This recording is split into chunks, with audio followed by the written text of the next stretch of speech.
Hey everyone, Arsenal fan circle. It's a Thursday night forum, and yeah, we got a lot to get through tonight. Um, there's probably no right answer. There's probably no wrong answer. Are we overachieving? Have we overachieved this season? Have we underachieved this season? You know, Hold on. What's going on here? Birds in the background. Yeah. I'll mute myself until I have to Gary's say like, something. that's me. Gary all can right. hear it So clearly, but doesn't mute us. anyway, Gary's gonna be like third in rotation anyway. So I'm gonna say welcome to Gary, even though he's muted. Just wave, Welcome, Gary. Okay, hello. Welcome everybody to the show.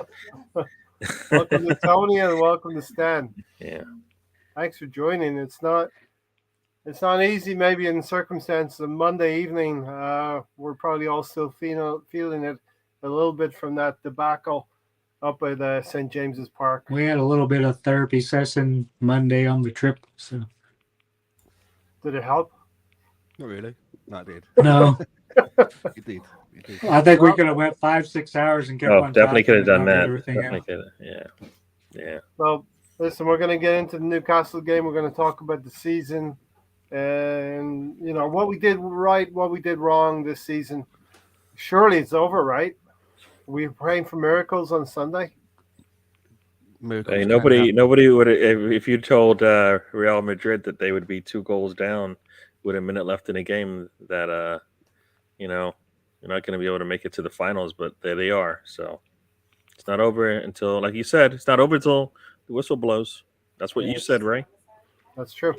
It is not over, and we'll go on and hope. But Tony, the dream was the UEFA Champions League. The reality may be Europa League, and there's a lot of context here. At the start of the season, we probably would have bitten your hand off to be in with a chance of top four with 2-3 games left in the season. But the season often informs how we're going to feel as the season unfolds. Yeah, for me, top four should always been my goal. With no European football, usually clubs make the jump up. Yeah, Chelsea and Liverpool and Leicester won it, finished 10th and 8th.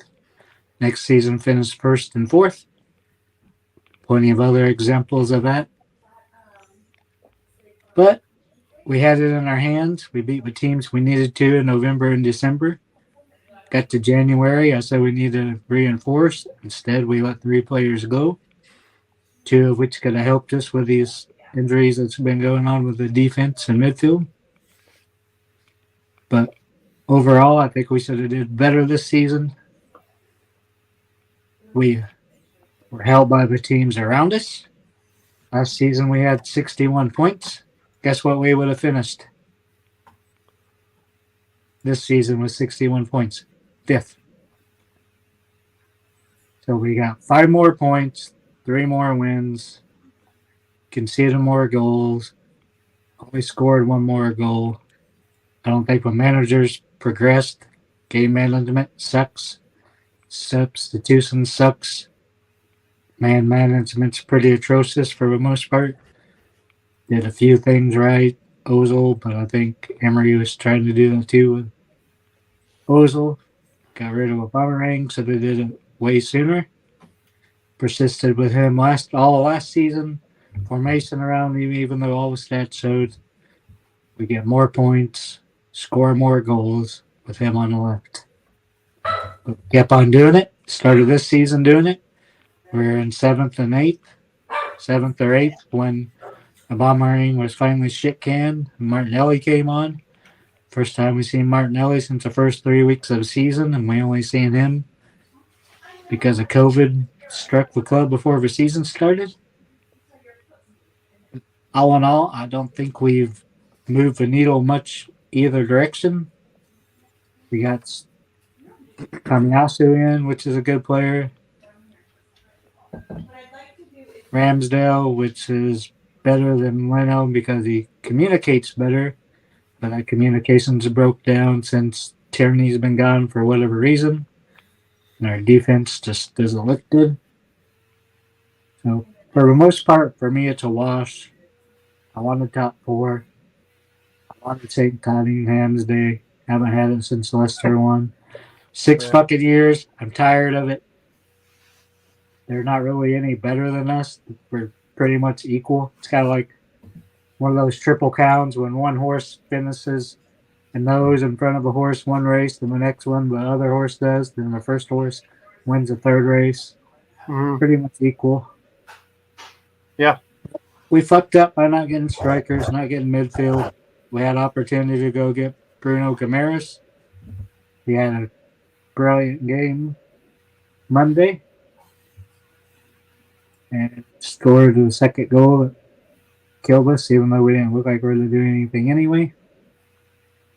But all in all, I don't think the manager is good enough. He was a net. The team came out flat with Champions League qual showing up on the line. They should have came up and played. Instead, you'd think that Newcastle was the one that needed the win. You seen their crowd all pumped up, cheering. I like to see the Emirates like that. Instead, we're singing some stupid fucking song that has nothing to do with the club. Then you seen today, if a commercial came out, more of a false culture bullshit. Just seemed all forced and contrived.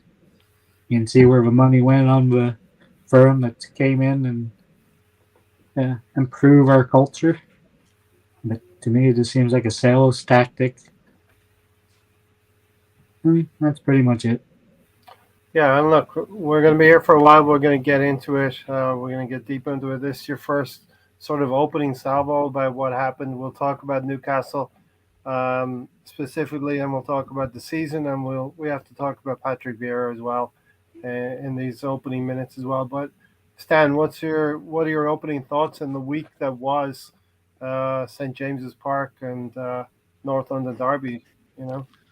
Well, I think we're exactly where we should be. I don't understand why people are burning their shirts and throwing all of their toys out of the pram. For me, my expectations was a minimum requirement, as you know, of Europa League qualification, which we've done. Everything else for me was a bonus. There is a chance that we could still make it, as you mentioned about Real Madrid, but obviously we're going to move forward and discuss this as if we're not going to qualify, right? Because we're going to have a look at what the ramifications are. But just keep it in the back of your minds that it isn't over yet. Obviously, if I was a betting man, I wouldn't put any money down on it. I'm not that stupid, but there is a slim chance. But I just think that for what we've done, for the decisions that we've made, the club has made, I think we're exactly where I thought we should be. Yeah. What's going on there, Gary? Dogs going, women going crazy. And yet he can focus on the job at hand. So good stuff, Gary. Mr. Glad he Tom is can. here. Mr. Tom thinks this is probably his last. Stan said it's distracted him, Ray. Huh? Did you say that? Yeah. Mr. Tom says this could be probably his last fan circle Thursday night for him as a fellow Premier League fan. Good evening, ladies, gentlemen, and Tony. That makes sense. It's all in the delivery. It's all in the delivery. Listen, we'll probably throw some crumbs of comfort out there for you, Mr. Tom. But Gary, give us your opening salvo. Yeah. All right. So I'll start with a hello to everybody in the chat. I saw Luca in there, Biggs Gunner, Brownie joined us. Mr. I saw Tom, some other comments in there, but I don't on the know. road. Oh, Thunder Road. Yeah. All right. Yeah. So it's weird it doesn't show up over. Oh, Thunder Road. There it is. Yeah. Everybody thinks I look like I look like Ian, but now they're saying I look like Benjamin and Billy. So here we go. Anyway, so yeah, so those last two games. Well, you know what? Those last two games, as I've said before, we shouldn't have been surprised by them. If you've been watching us, you've seen, and even in our wins, we've seen what you saw in those two games. It comes out every so often, either against the big teams or even against the little teams, as far as table goes, and that's what we saw. A team that needed to come out and play a certain way is as if they did not know how big that game was for them.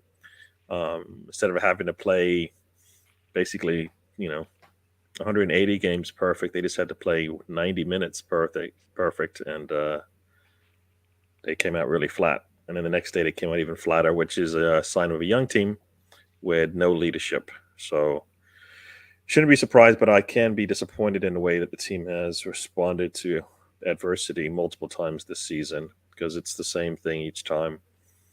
Talk about the lose one, you lose three, and you can't do that. You can't have a setback at the beginning of a game and let that trickle into the rest of the game. You can't have a setback in one game and then let that trickle into the next 2-3 games. It's just not. It's not a good sign. I guess, but we did see this, right? You went up 2-0 against Leeds, and you thought, okay, all right, so now we're on a good path. And then the way that game ended, and then the next two went, you kind of saw the signs. And that for me is why, even in a win, when we are acting negative, it's because of what we just saw. Because we see exactly the same thing in the wins as we are seeing in the losses. And that's why I always say I want performances over results sometimes, because you can repeat the performances, but you can't get, you might get luckier and sometimes, but in this case, you know what? Everybody wants the results, which is what you do, but your performances are key to this. No matter who's on the pitch, everybody should be on the same page. They should be going to the same practices. They should be learning the same things. And we didn't see that. So that's why I say performances over results, because it's long-standing, it's repeatable when you have the performances that you want, and the results will come with that. So not disappointed in the way that the team has responded, but it's not a surprise. It's just at some point you expect them to learn from that. I know it's a mental fatigue thing as well, but everybody is going through it. I've seen you. If you watch any of the games, they've all looked the same. Everybody's tired. It's the end of the season, But this is what you signed up for. So, and it wasn't as if you didn't have an opportunity to finish it off before the season, before the last two games. So I don't know what kind of incentive you need. If I said, you know what, you can either play 90 minutes today and get it done with, and then the next two games are basically just a swan song, you just get to enjoy it, or you're going to have to struggle, right, and have stress on all of the games you play. I don't know. Seems easy to me which one you'd want to get it done with sooner than later. But so like I said, we shouldn't be surprised, but we can't be disappointed in what we saw, and the goal is to win the Champions League or a Premier League trophy. That's what the goal is. It's not top four. Top four is a milestone along the way. The only way you can win a Champions League is if you're in it. And the only way you can be in it is if you're top four, but it's not the end all be all. That's not the road. The job's not done, right? The job is not done. Top four is a step in the right direction. It's a sign of consistency, and that's we didn't make it this year. We were actually Leicester. We became a little Spursy toward the end of the season here, and like Leicester, the last couple of seasons we backtracked. We were looking good, and we backtracked into. Leicester is moving opposite direction right now. They're storming up the table. BX Gunner said, if you've seen Major League, then you know it's time to give Jobu some rum for a sacrifice, and we all need a little bit of whatever good luck we can get. We're talking about his personal shrine. If you haven't seen his shrine on Instagram, he's got like this big wall full of all kinds of Arsenal stuff. So he's saying he needs to feed Jabu, give some rum to his shrine. So BX Gunner, maybe you can. You don't even have to have a camera. Well, you do have to have a camera on to show us the shrine, but grab that backstage pass. Something I suppose a little bit. Patrick Vieira today, Tony, he wished he had a backstage pass that he could have escaped and didn't have to cross the pitch today. I only saw really the clip that Stan had shown me about. I don't know why they don't put the tunnel on the same side or have a way just to go around to get to there without having to fight the crowd. They had to stop the game because the crowd was on the field. The fans shouldn't be on the field is the number one issue. I'm getting there, Gary. I'm getting there. You're giving examples of how to resolve it. I'm like, no. No fans on the field. as Gary said, the stewards that do their fucking job. Mm-hmm. I'll make it quick since Gary jumped in there. But to me, there shouldn't be fans on there during the game. There definitely shouldn't be fans on there after a match. I don't care if it's to help them stay up. They just shouldn't be on there. And again, he shouldn't have to cross the pitch. Should have some kids security or some stewards Mm-hmm. helping him get across the pitch instead of having some guy sitting there verbally accosting him or whatever he's doing. And Mayor took care of business. I think it's be wrong if he gets a fine because it's Everton not controlling their fans, stewards not doing their job. Shouldn't be fucking idiots on the field.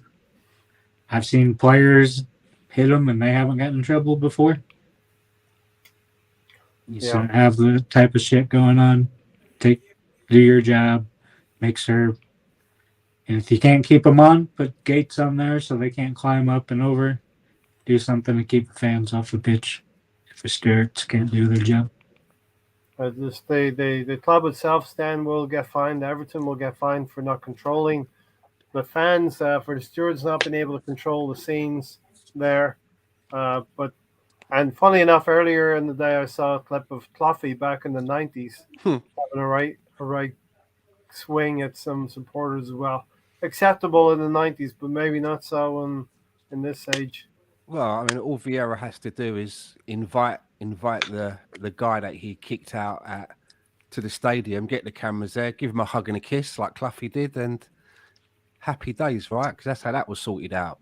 But no, put up electric fences. That's what I would do. Just put up electric fences. No, Doberman's patrolling put a moat around the pitch as well. No, I mean, usually on the last day of the season, if you're battling relegation and you stay up or you win something, there's usually people that come on the pitch, but it's not allowed, is it? You're not supposed to. And I think it was only, wasn't it this week that I can't remember what the game was. Somebody came onto the pitch and headbutted a player. Somebody talked about, was that Sheffield United game? I think so. Billy somebody, the player Billy was. Sharp. Yeah, I don't think so. He got headbutted, and the person that done it has been given something like 24 weeks sentence. But I mean, it's only a matter of time, I think, before somebody gets stabbed in a melee. You know, sometimes it can be hard to identify as a crowd, and you got to look at it from the view that Patrick Vieira has just lost a game. Yeah, you know, he's got a lot of emotions. We all know that Patrick's an emotional chap at the best of times, anyway. And then it kind of reminded me a little bit of the clip that I saw of the guy annoying Mike Tyson. It wasn't like Patrick Vieira just ran up to the guy and just went to kick him. He was being sort of berated a little bit from what I could see. Yeah. By two people. One in front of him and one behind him, if I remember rightly. And the one behind him went a little bit too far, I guess. And he turned around and swung out and then kicked out at him as well. And it just reminded me of the Mike Tyson thing, you know. Sometimes people just get on your nerves. But he'll probably get in trouble for it because there's that all-encompassing, you know, bringing the game into disrepute, which can mean like fighting in an elevator if they want to. You know, that covers basically that's a broad Covers spread. a lot, yeah. Covers a lot, but they're going to have to try and. I mean, how does stewards stop a pitch invasion? You don't have like one man for man of stewards. There's only so many of them, and at the end of the day, what are stewards? They're people working in their spare time to earn a bit of extra money, and they've probably sat through a 20-minute training video in a room, been given their high-vis jacket, and then they just walk around the pitch for 90 minutes. They're not security. They're not like, do you know what I'm getting at? You know, they're not the police. Yeah. So, you know, we don't want to have fencing in the front of the stands and and have all of that. So, I suppose the only way that you something like this is that the offending club is punished, which in turn then trickles down to the fans. You know, you don't want points being docked or stuff like that because you're hurting the club then. And that's the only way. If you wave a carrot like that over it, that then gets the fans to think, well, we're actually hurting the club by doing this, right? Yeah. I don't know what's going to happen, but this is a high-profile incident. And, you know, he may get a sideline ban. He may get something like that. But Gary, were you watching the game 2-0 up, Crystal Palace? And yes, the emotions are there. You lose, you go 2-0 up, you're expected to win the game, at least not lose the game. And Everton come back, get 3 goals in the late stages.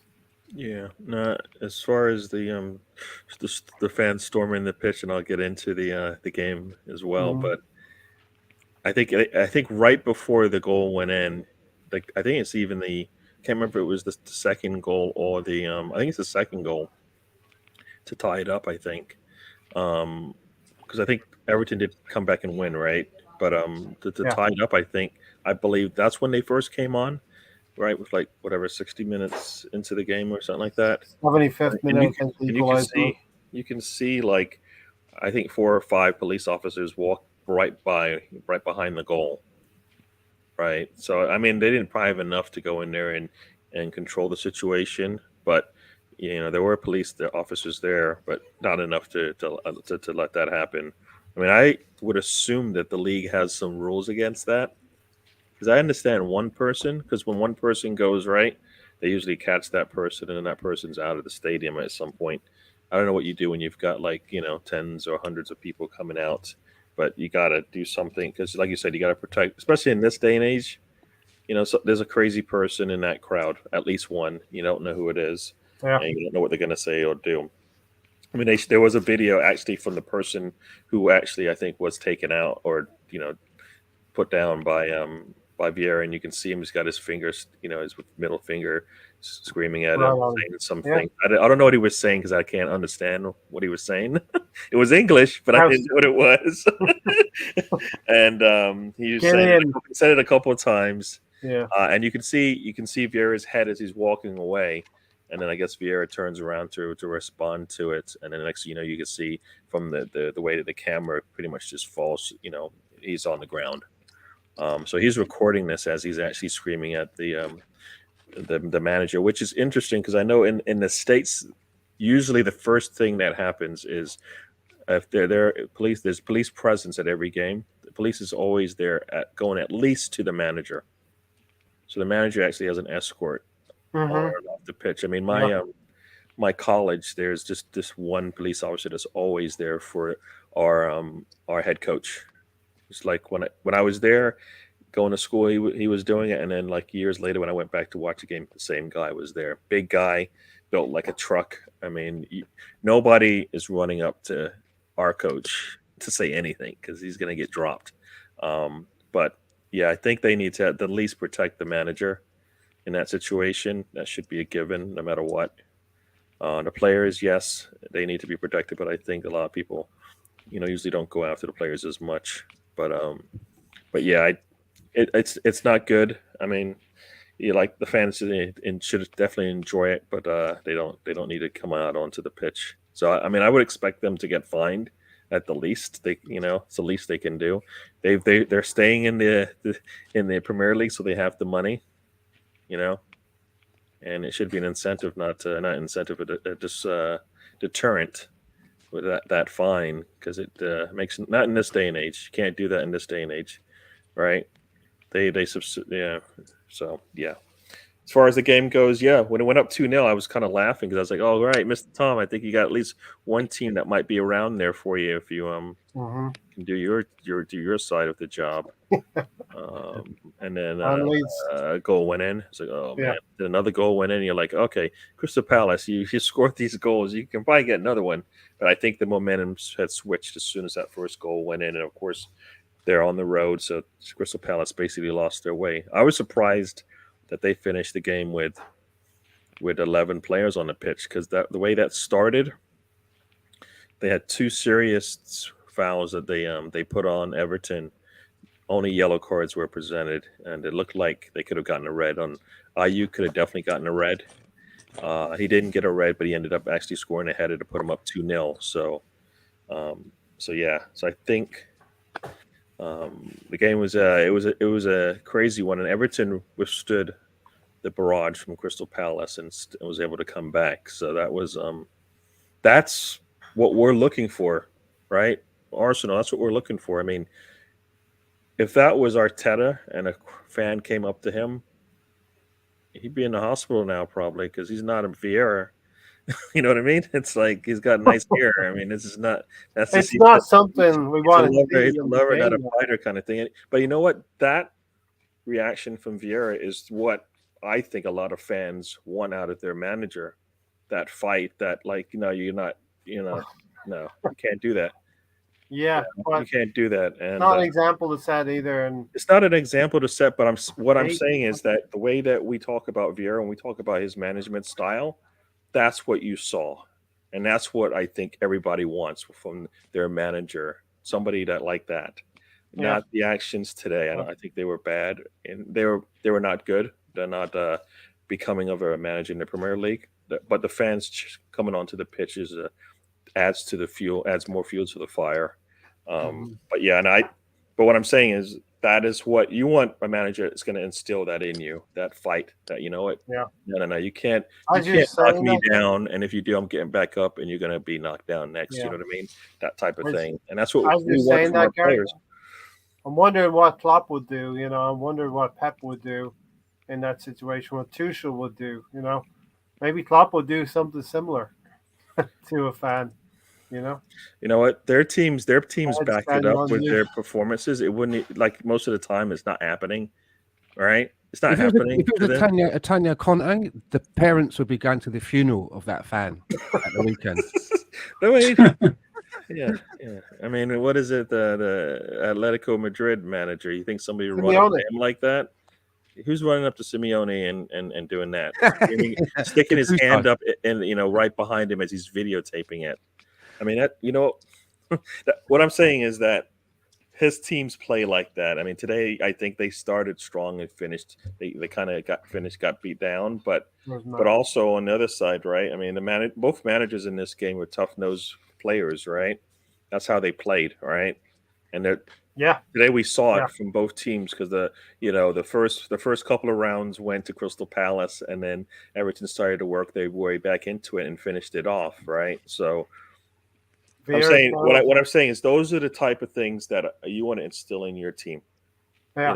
Either come out strong and fast, or you withstand it, and then you can finish people off, and that's the positive sides of that I saw today. Matt, the Southern Gunner here, said Vieira challenged his inner Cantona elbow cough. Inner Cloughy as Brian Clough was doing that in the 90s. He probably pioneered Cantona, man. The best thing about that is that when you look at remember when the picture came out on the paper, and he was coming over the hoardings like that was Selhurst Park. Yeah, Selhurst Park. There you go. He was like Hong Kong Fu. I remember that place. The bloke who he was like kicking. There's a woman next to him, and it's her reaction. She's just like, she's shocked. Yeah. Indeed. So we'll see what happens. I think Vieira will probably get some kind of fine. Definitely a fine. Maybe he won't be on the sideline for Sunday. I think something like that could happen. Yeah. Well, you know what? It can't just be one-sided. It's got to be.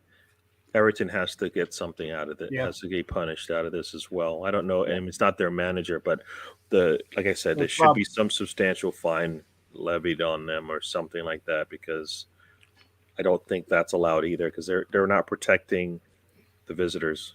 All right, that's like if somebody, what's the difference between that and somebody running into the locker room of the opposing team? Exactly. Right. I mean, something bad can happen, and then what is a player upset? Should a player be getting in trouble if somebody ran into the locker room and they put him down? Right.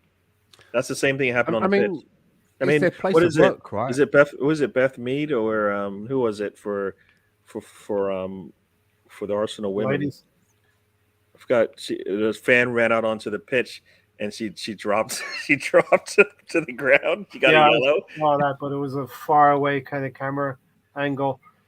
No, she put the fan down who wasn't looking where he was going, and she got a yellow card.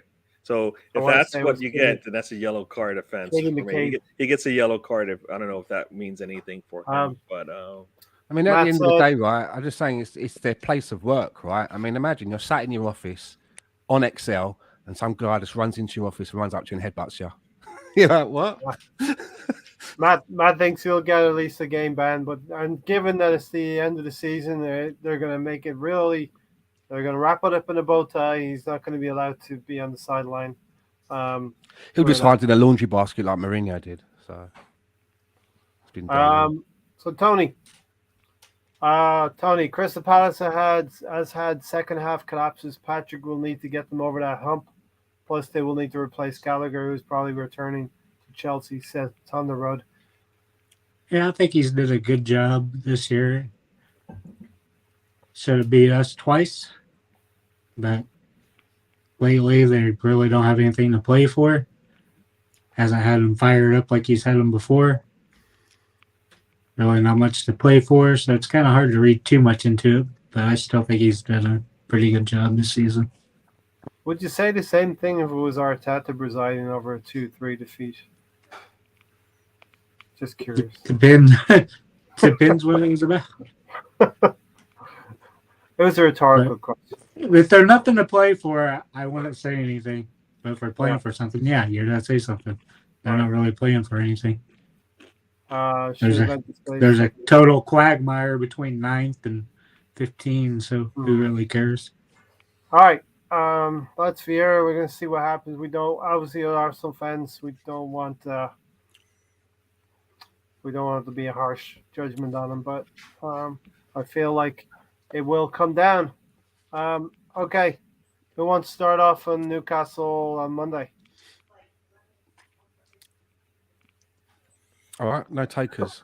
I'll go then. So Let's go home. Sorry, I was busy typing. With the Newcastle game, right, there's like a lot of people afterwards saying things like the players didn't want it, they couldn't be bothered, stuff like that. I don't buy into any of that at all, and it's for a number of reasons. First one is personal gain. As we all know, the players were on a personal incentive of £500,000 should they qualify for the Champions League. I don't know if that's every single player, but it's definitely quite a lot of them. There's your personal incentive right away.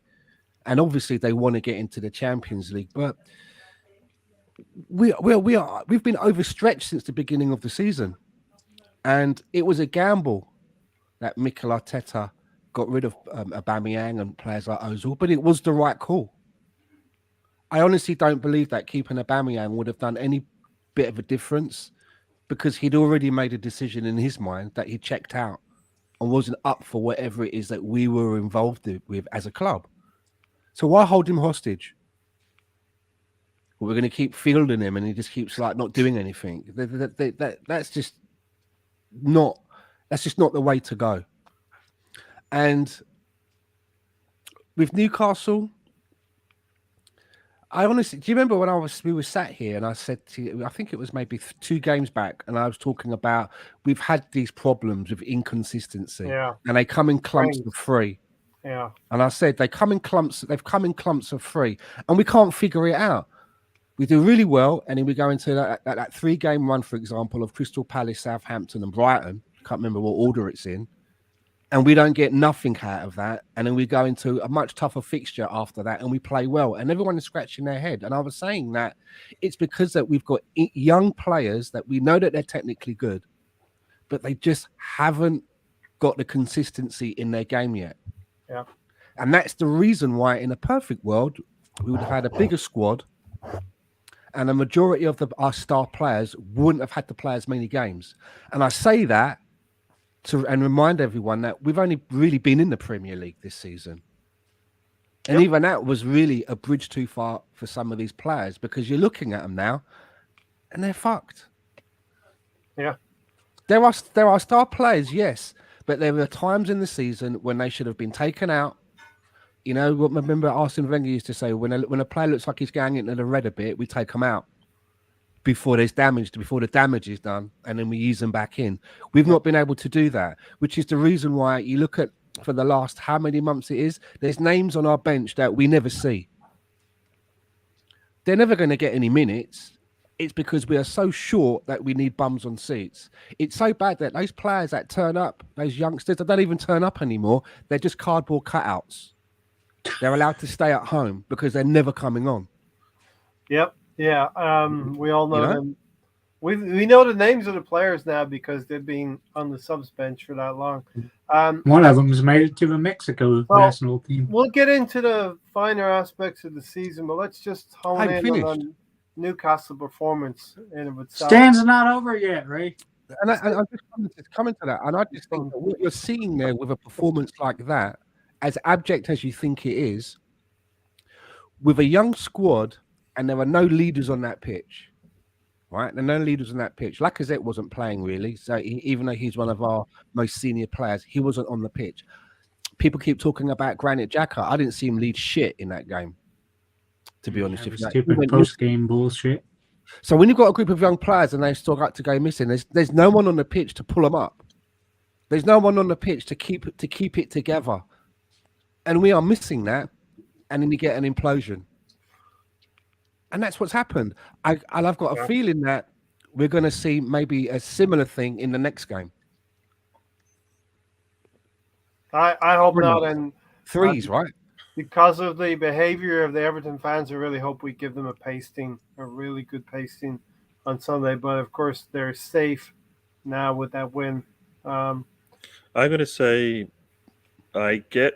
if you look at the entire game as a whole, you can say yes. The team was tired. The team was worn down mentally, all of these things. But you got to give me some semblance so that you're going to come to play for 10, 20 minutes with this game to start it. Some desire. You've been sitting around. You know what I mean? They gave us 90 minutes of that, and I can't believe that a team. I can't believe, like, mentally drained, tired, hurt, all this stuff. You can't give me 10, 20 minutes. Maybe come look out at and the show NLD, something. right? I mean, the NLD is the one game where you think that they would really get themselves up for it. They're talking about it all week, but this young team were overawed with the occasion. Then our rivalry match was too big for them. They were overawed. Yeah. Well, and so in one breath we're going to complain about the players, but it's the damn manager. It's their due. They've set up the team to do exactly what they did. Yeah. Right? They actually said they had what they needed to get through the rest of this season. They said it. So we can blame the players all we want, but the players are only, they're part of the situation. But that's when you can't even go 3 or 4 deep on your bench. I think that's a problem. Right? That's a big problem. And even if everybody was healthy, the bench was still light because that's still not the quality that you need to be able to compete against that team, right? Their bench, the players they have coming off their bench are still better than the ones we would have if we were healthy. You know what I mean? So we're as far as the depth, and that's been an issue for us for a while. It's still an issue, but I feel like they could have given us something. I mean, I understand 90 minutes might have been a big stretch, but they came out, and you know what? I get it. Yes, there's stress and everything like that. Well, then as a manager, then you need to be able to put in a structure or formation that can minimize the damage, at least keep you in the game, right? And we didn't even do that, right? Back 3, back 5, whatever you want to call it, make them have to actually make, more people behind the ball. We see teams do that all the time, talking about parking the bus. If your team mentally isn't prepared for it, then you just park the bus. So be it. So what? You lose 1-0. You weren't, you're not going to get embarrassed. Yeah. You came out with a game plan. You actually executed it. And as a team, you can sit back and say, you know what? We did a good job. So now we're sitting back going, well, we're trying to do something we can't do. The manager knows we can't do it because he's watching us day in, day out, right? The end of that Leeds game, the entire North London derby. So we're going to come back all of a sudden. We're going to be ready to play against a Newcastle team who is definitely a threat, right? So for me, nah. There were answers to this. We didn't have to play the way we did. We could have minimized the damage and give ourselves a chance. We just needed 90 minutes. You got to play another. Still, these players still have to come out and perform after that North London derby, regardless of whether they're tired, mentally drained, whatever it is. They still have to come out and play now. We're not going to go to you might go to the little kids. I think that would be silly, right? That'd be really silly to do that now. But guess what? You could have done that if you put in everything you had left in the season into that 90-minute period. Liverpool did it Tuesday. Come out with a draw, you still have a better chance, right? Liverpool did it Tuesday. So I'm saying that's the inexperience Liverpool of your did it. management, of your manager and your coaching staff. Look, We can't all sit here and say, you know what? Yes, the players were mentally drained and tired, and then like the management still said, you know what?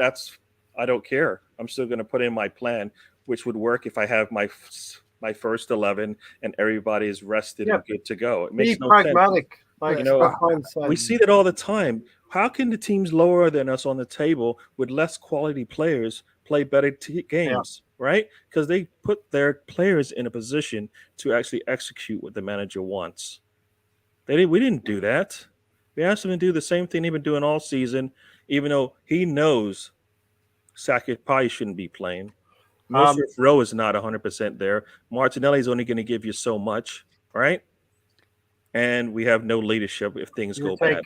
And that's going to take us into territory about Granit Xhaka, but let's just linger a little bit about the Newcastle game. Listen, I said I know I asked for 66 points this season, but I didn't say stop playing after we got the 66 points. You set your goal a little too low there. I said a little bit too low. But Tony, we came out and against the Newcastle team and some neutral looking at this game. We came from the wilds of South America, came from the Amazon jungle, and they're watching the game. You would have thought Newcastle were going for top 4, and not Arsenal with the way that they were applying themselves. Ramsdale looked really, really spooked as well, and playing out from the back. He abandoned that a lot. Yeah, I wish the Emirates could be like they were. Their fans were going crazy before the match. Every time they announced a player, they were going nuts, waving fans everywhere. They're just really built up before the game, continued into the game. Crowd definitely helped fire him on. But to me, going back to the players, the youth, we should have reinforced, should have sold Chambers, should have loaned out Niles. They could have helped with the injuries.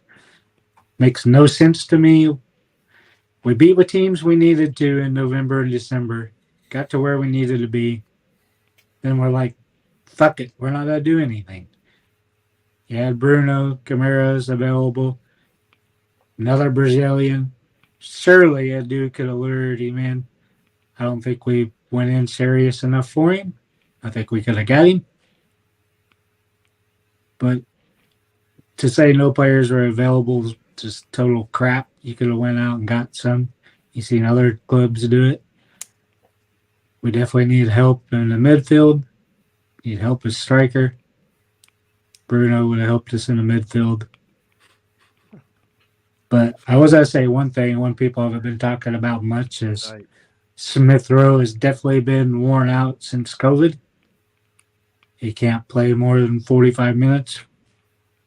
I kind of know a thing because I wasn't ever really sick when I had COVID the 2 times, but it's affected my health since. Now I have to use an inhaler, flared up all my autoimmune diseases. Just he hasn't been near the same player. That's pretty much it. Mm-hmm. So yeah, I'm just going to recap the Newcastle game real quick. Ben White on goal. Gary was talking about game plans and the execution of them, and for me, that's the problem because we actually don't. If we're to believe everything that we're told, we don't know what the game plan was because apparently, according to Granit Xhaka, we didn't stick to what the manager wanted them to do. Right now, the caveat to that is, this is like the manager's 3rd season, and this is now his team of players. Right, make no bones about it. This is now his team. Yeah. So if he's not able to impress upon his team what it is that he wants them to do, I have to say that I'm pretty concerned about that. And it's not the first time under Mikel Arteta that I've heard players saying we didn't do what the manager. I've heard Lacazette say it as well. So what is this trend of training all week, The manager's saying this is what we're going to do. If we're to believe this is what's happening, and then on match day they just go, right, we're going to do this now. No wonder he's shouting all the time from the sidelines, trying to remind them about what happened during the week. So someone's lying or just spinning a yarn. Do you know what I'm getting at? They're just paying lip service, I should say. I think that we have such a young team that when we come up against a team that's going to press us, that's going to harry us, going to push us, we abandon our game plan very, very quickly because we do not have the leadership on the field. The players Who's abandoning it? The manager's not.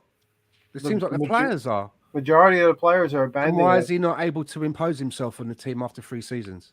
That concerns me. That they can train all week and then they can just go, fuck that shit. Let's do what we want to do. Either they don't believe in it, don't think and then they the come right out one. and then they have the balls to come out in the interview and even tell us, yeah, we don't do what the manager said. We didn't do what he wanted. And we're supposed to believe that, Guendouzi and Pepe and Aubameyang and all of this are problems in the locker room. So which one is it?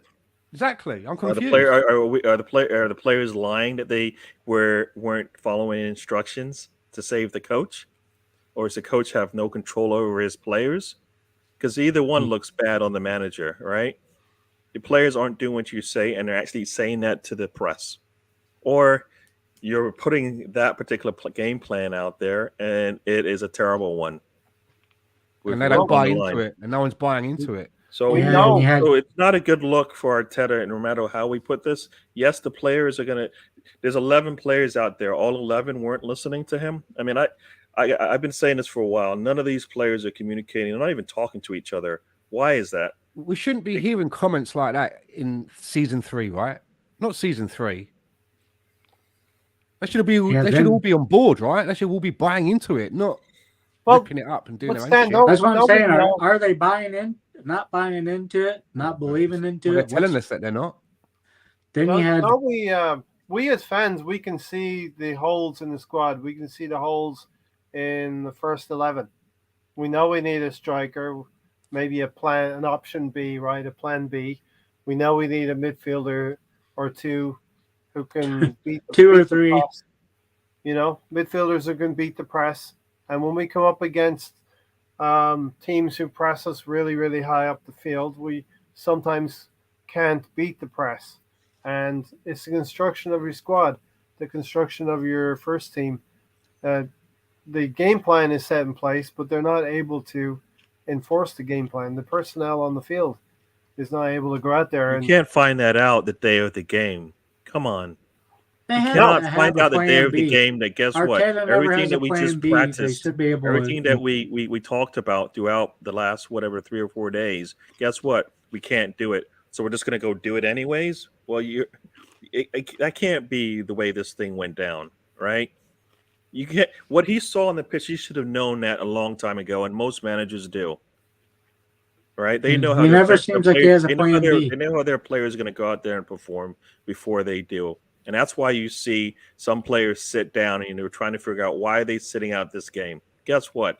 The manager saw something he didn't like, and he didn't want to see it on the pitch, right? Mm-hmm. And that's what to me. That's what I what should have happened, but it doesn't happen. We were going up to Newcastle. We knew the challenge ahead of us. We knew they were going to play their final home game in front of their own fans, and that they were going to be up for it. We did not match that, Tony, on the night. No, we didn't. And as I go back to something that we kind of forgot about, we used to have those water breaks, and it always seemed like it helped us because I guess he would go out there and say, hey, this is what we want to do. Do this. But instead, he's just shouting, and everybody's like, fuck it, I'm not going to listen to you because I don't want to be micromanaged. But those water breaks definitely helped us because I think it helped him tell the team what to do. So to me, that leads me to believe that the players don't buy in or believe of his plan. I think they should have alternatives or try different styles. But they still go out there. They're not dropping tools, but I don't think they're listening to a manager. I don't think they believe into him. What's the difference in dropping tools and what we saw in the last basically 2.5 matches? I mean, they're going out there. They're playing, Gary. They're not just saying, no, but I'm saying it looks the same. It I don't looks think it the looks the same. same. To me. It looks the same. They Right? just look flat to me.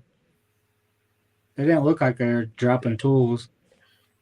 It looks Hey, the same to me in terms of what the effort that they're giving, and either Arteta's dropping tools because he doesn't know what to do, so he's just like, I don't know, you know. But no, it 2 games in a row the way they played, nah.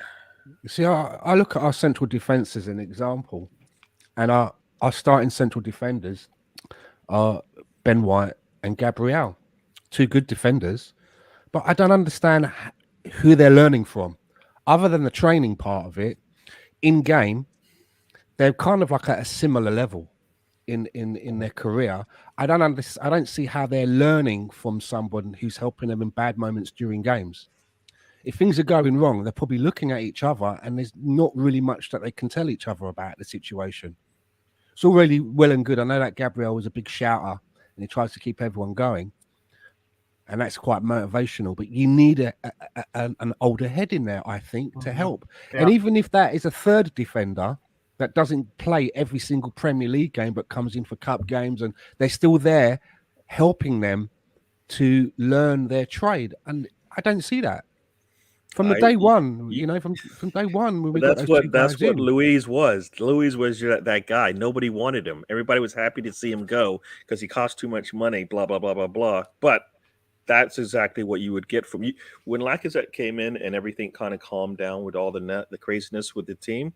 That was needed at the time. The team settled itself, and then were able to push him back to the bench. Not that hasn't really happened on the defensive end at all. Right? There's been Why can't nobody you there. have the big fucking German on the sidelines being one of the assistant coaches? Doesn't he have another job? You want to take away the job he has now?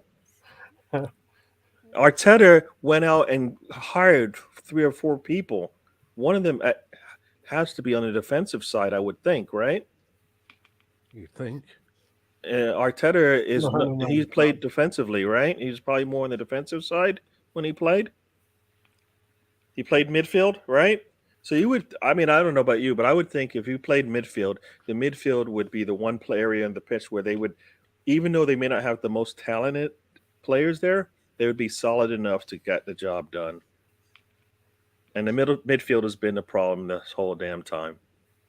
It's Right. been a problem for 3-4 fucking years now. Yeah, but I'm saying now we have a manager, and that's what his job. That's where he made his money. That's where he made his career, playing right there in the midfield. I know, and to that point, You, why don't you think he would see Bruno and say, he could really help us in a midfield? But instead, I don't think he wants to go out and look for somebody. I think that's why he keeps Saka around. I think that's why he's offer El Nini a contract. I just don't think he wants to do the hard work and go identify somebody that's a El help us. Neni isn't. There's 25 players on the team. El Neni, I keep saying he's like 21 through 25. He is not. Yeah, but the he's first 20 players. he on the shouldn't team be that you starting look at. though, Gary. He has to because we have nobody else. Why don't we have I agree anybody with you, else? but we have nobody else. But that's Why on don't we have anybody Arteta. else? We had can't- Arteta can't saying blame we're it on too the big. players. We keep blaming it on the players because they're tired and they're mentally weak and all the weakened, right? It's the manager's doing this. We should be screaming at the manager and then just screaming at Edu and Vinay and Kroenke, Yeah. right? Yeah. It's all stems You- from the if top. you- trickles Usually, down. I do scream at the players, but if you have a machine, under we Arteta, I don't keep think coming it's back been to the this players. I factory. think it's the manager. Keep coming back to this factory analogy. If you have a machine that's making you money and you keep running it 24 hours a day, 7 days a week, eventually it's going to break down. It's going to make you money. You're going to get by for a lot of time, but then it's going to break down. That's what happened to Arsenal toward the end of the season. And I'm going to put up some stats here. We're getting towards that end of the season now where I think Stan started off with this, and I kind of was the same mind as well, breaking the season up into 3 stages. Well, the first stage here used to look like a town in Wales, right? Granite But postcode. I put some numbers against it now. The first stage, 12 games long. Well, we lost the first 3 games. We know why and how that happens. But we were able to recover a little bit. Got 20 points out of 36. you can see then the next 14 games, we got 31 points out of 42. Wow, that's where we really made hay with a lot of W's. That's when we dropped the boomerang and played bottom half teams. Yeah. We beat the teams we should have had. We Right played after we the- played bottom half teams and lost recently, so I think that's I'm not going with that one either. I'm saying you know what things changed what when happened? I Obama came on the went out show. of You the know what I was door. gonna do? I was gonna say I'll just be positive this whole time. We'll just talk about all the positive things that we saw, and you can't do it. It's really hard. It's really When hard we- to be positive about Calm down, everything. Morty. Calm down, It's Morty. really, it's really, You're getting salty. it's really set. It's really hard to be positive about You're everything. getting salty, because Morty. it's- No, what I'm. If you looking at that point, looking at how you have that point tally up there, we're starting and ending the season the same way. So that's not good. I always tell you we got 38 tests, and I would like to see us improve a little bit each time. So by the end of this thing, we are playing better. All right? Yeah. No, we're breaking down, and that's part of it's on the players, the way they're responding to what's going on the pitch, but also to the way that team's constructed. Right? I told you in the first game, I know it's Brentford. I know it's at their place. I know blah, blah, blah. We're missing all these players. We're in the same situation now. Right? Same situation now. We got players that probably shouldn't be on the pitch, but we got to play them. But you've had a whole summer going into the Brentford game. Everybody should be on the same page. It shouldn't matter if you're missing some players. You got to come up with a game plan to get you through that game. No different than what we just did in the last two games. And you're saying, no, we're going to play the same way we always do, even though we have a depleted staff with less experienced players, and we're going to expect to get the same That's the response problem, from Gary. them. We only have You can't plan do A. that. You can't do that. You have to adjust to what you have in hand, right? He doesn't have a second plan. He has the set play, which I still don't know what the fucking style of our play is. What type of football do we play? I'll be nice to I her. have no idea. Alonso, we're going to see you backstage a little bit later. So if anyone's still around, come and join us. We'll drop the link backstage. Yeah, listen. Stan, Arseblog and Arsenal Vision have come out with these stats recently in 2022, which illustrates we rode the young players as much as we could, but in the calendar year 2022, only 3 goals from Odegaard in 22 games, 2 goals only from Emile Smith-Rowe in 18 games. This is 2022. Both of them had COVID. But these are still the numbers. The numbers don't lie. Martinelli 1 goal in 19, and Saka has done best with 6 goals from 20 starts. But our goals are really dried up. And the first excuse always is Saka is tired. Saka should be rested. Saka is the only one that performed out of all our youngsters, right? He's got probably as many goals and assists as Emile Smith-Rowe. Those are the 2. And Martinelli and even Odegaard. He probably has as many assists and goals as all 3 of those players, right? But he's the one that we always talk about as being tired. He's the one that's actually performed. He's actually the one that said, "Give me the ball. Well, I'll take the penalty kick." Saka has played every game this season. Yeah. He has not missed a game. And you know what? We gotta. So we can't. How many? You can't be a negative. There can't be a negative statement put on his name at all. Not at all. No, it's not negative. But there is. There's many negative statements posed towards him. Hi, Ryan. Like he's the only one out there performing. Hey, Poop Man. Am I going to get a chance to answer that question then? Yes. It was directed to you, Stan. Sorry, Stan. Stan wanted me to answer. He put it in the chat, in the private chat. He said, "Go ahead, Gary. You can take it." See, Go on, Morty. Be salty. With the players that you've mentioned, and they're all our favourites, right? They're all our favourite players, but I think a lot of us want to put them up on pedestals against the likes of Mane and Salah, for example. I'll use those 2 players as they're wide. They're not there yet. They're nowhere near that yet. Sterling. But we're playing the shit out of them as if they are, and it's not helping. It's just burning them out. And my biggest fear is I've always felt that one of the reasons that Hector Bellerin dropped off his form is because we played the shit out of him from such a young age. Yeah. There were times when he was just like, he knew that he was playing every week for ages. There was no competition to his place. and I think that we ran him into the ground from a young age, and I don't want to see that happen with a number of the players that we have. But that the thing that you put up of our results, Yeah.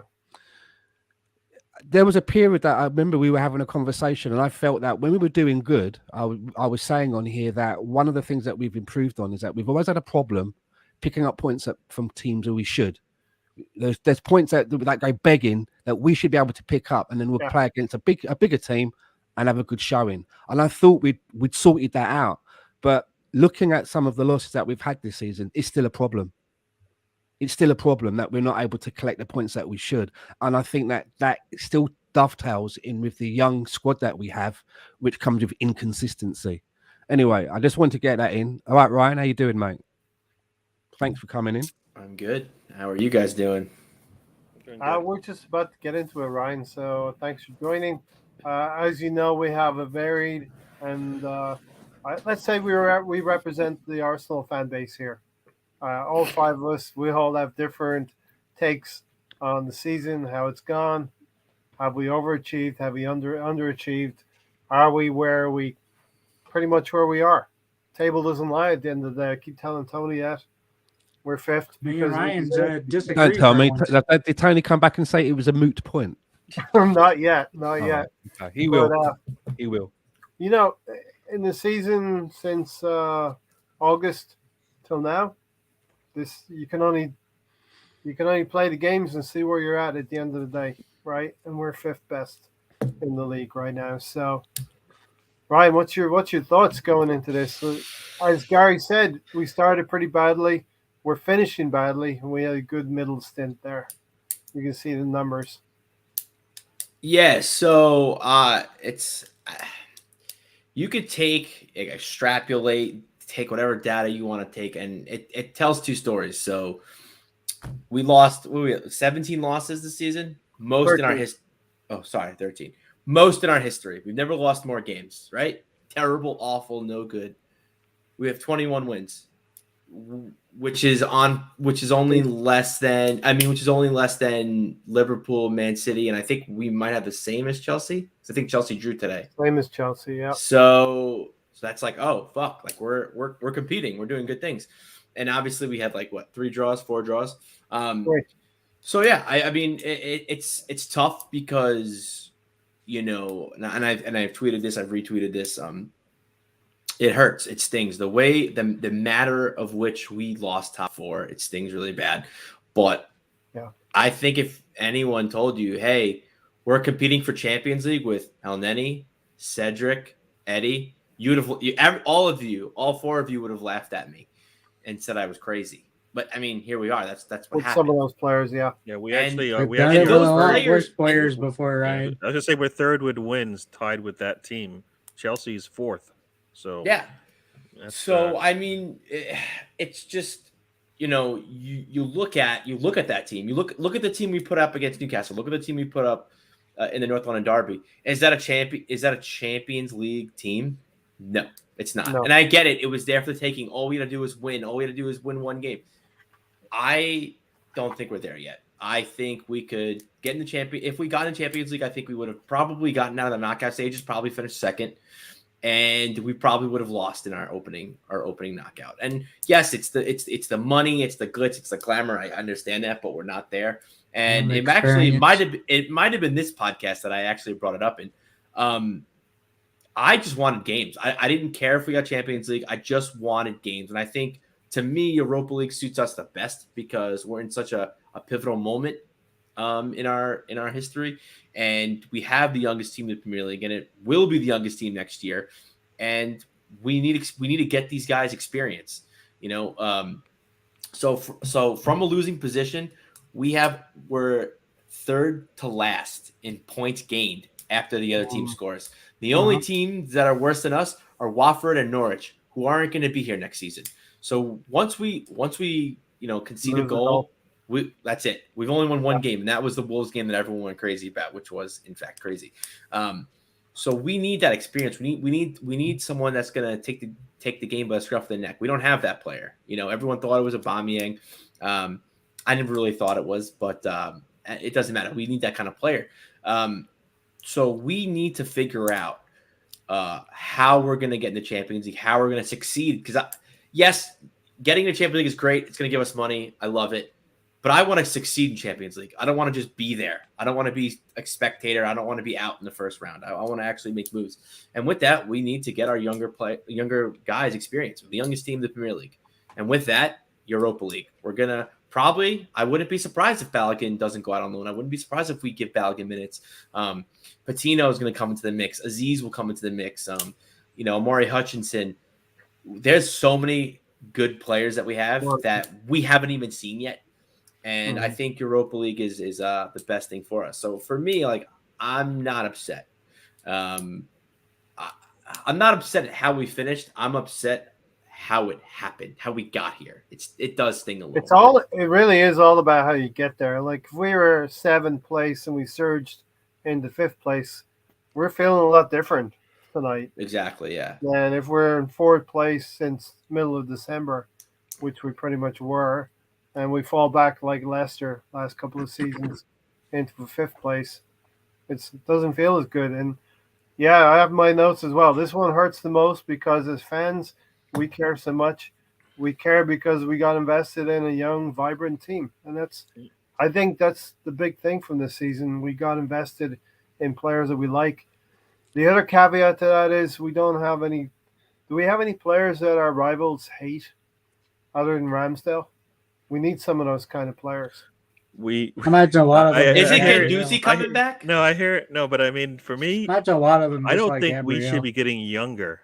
We cannot get younger because I think that would be a really bad decision. But the whole point is younger. I think we need to get older because we need better players coming in. We actually need players that threaten our youth from getting game time. So you're saying we can't just say we just went through a season where, you know what, we just taxed our youth. Let's put more right. We're going to add on some European games now, but we're going to get younger. So we're going to tax them even more against competition across the globe. I kind of feel like we have a really good core of young players. The ones that are young that we're talking about, like the Patinos and all of them, they should be out on loan. The team should be getting the age dynamic should be getting higher. We should be right now. I think we're like between 25 and 24 years old on the average for our starting 11.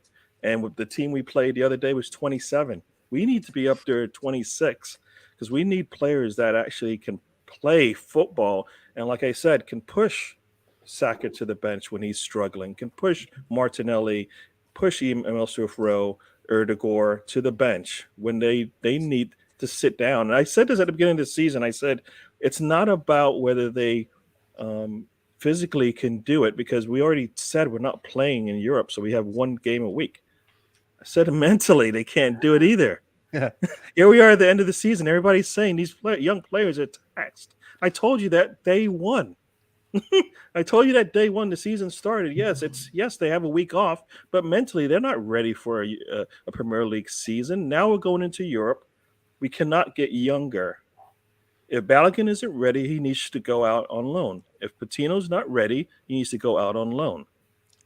Yeah, that's not going to help them in the players we have now that we're leaning on. They would be coming off the bench for most other teams, right? And we wouldn't say anything about it. We talk about like the Fodens and stuff, right? They're around the same age bracket. They don't have to be dependent on one and play as many minutes, right?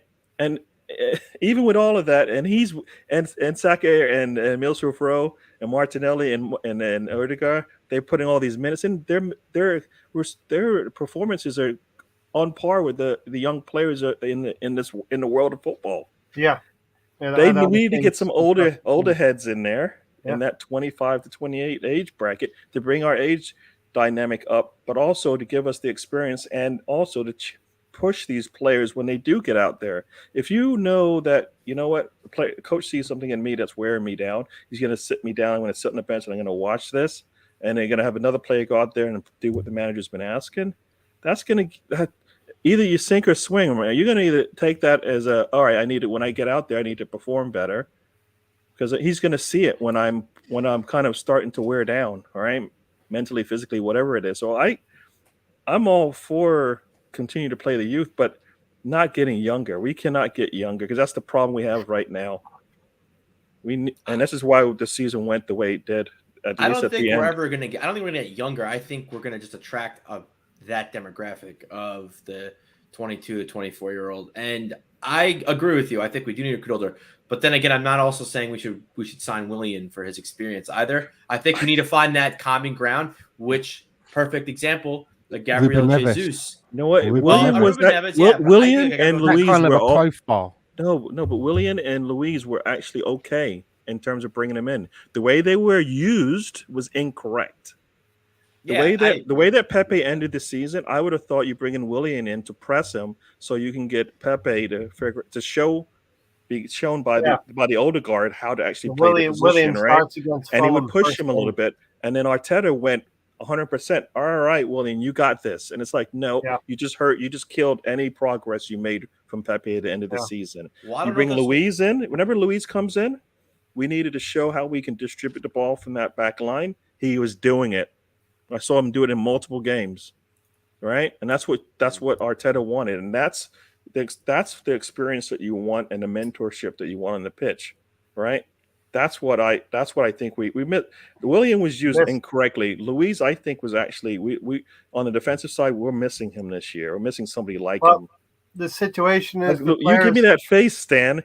But guess what? You just said you needed somebody who could provide you with the leadership, not necessarily on the pitch on the time. Yeah, but without the accidents and costing us. No, but we're getting that now from our leaders. The leadership that we have on the field is Tierney and Partey, and but Xhaka gives you the same leadership in terms of cards that you're scared of, right? Which is why I want him swapped out as well. Nobody's he's not mentoring anybody. Nobody's learning from Xhaka, but they are learning from Louise. They are. Gabriel is where he is today, I believe, because he got. Yeah, but the unfortunate thing is with Louise is that he can cost you games. And that's we have that already, so that's not.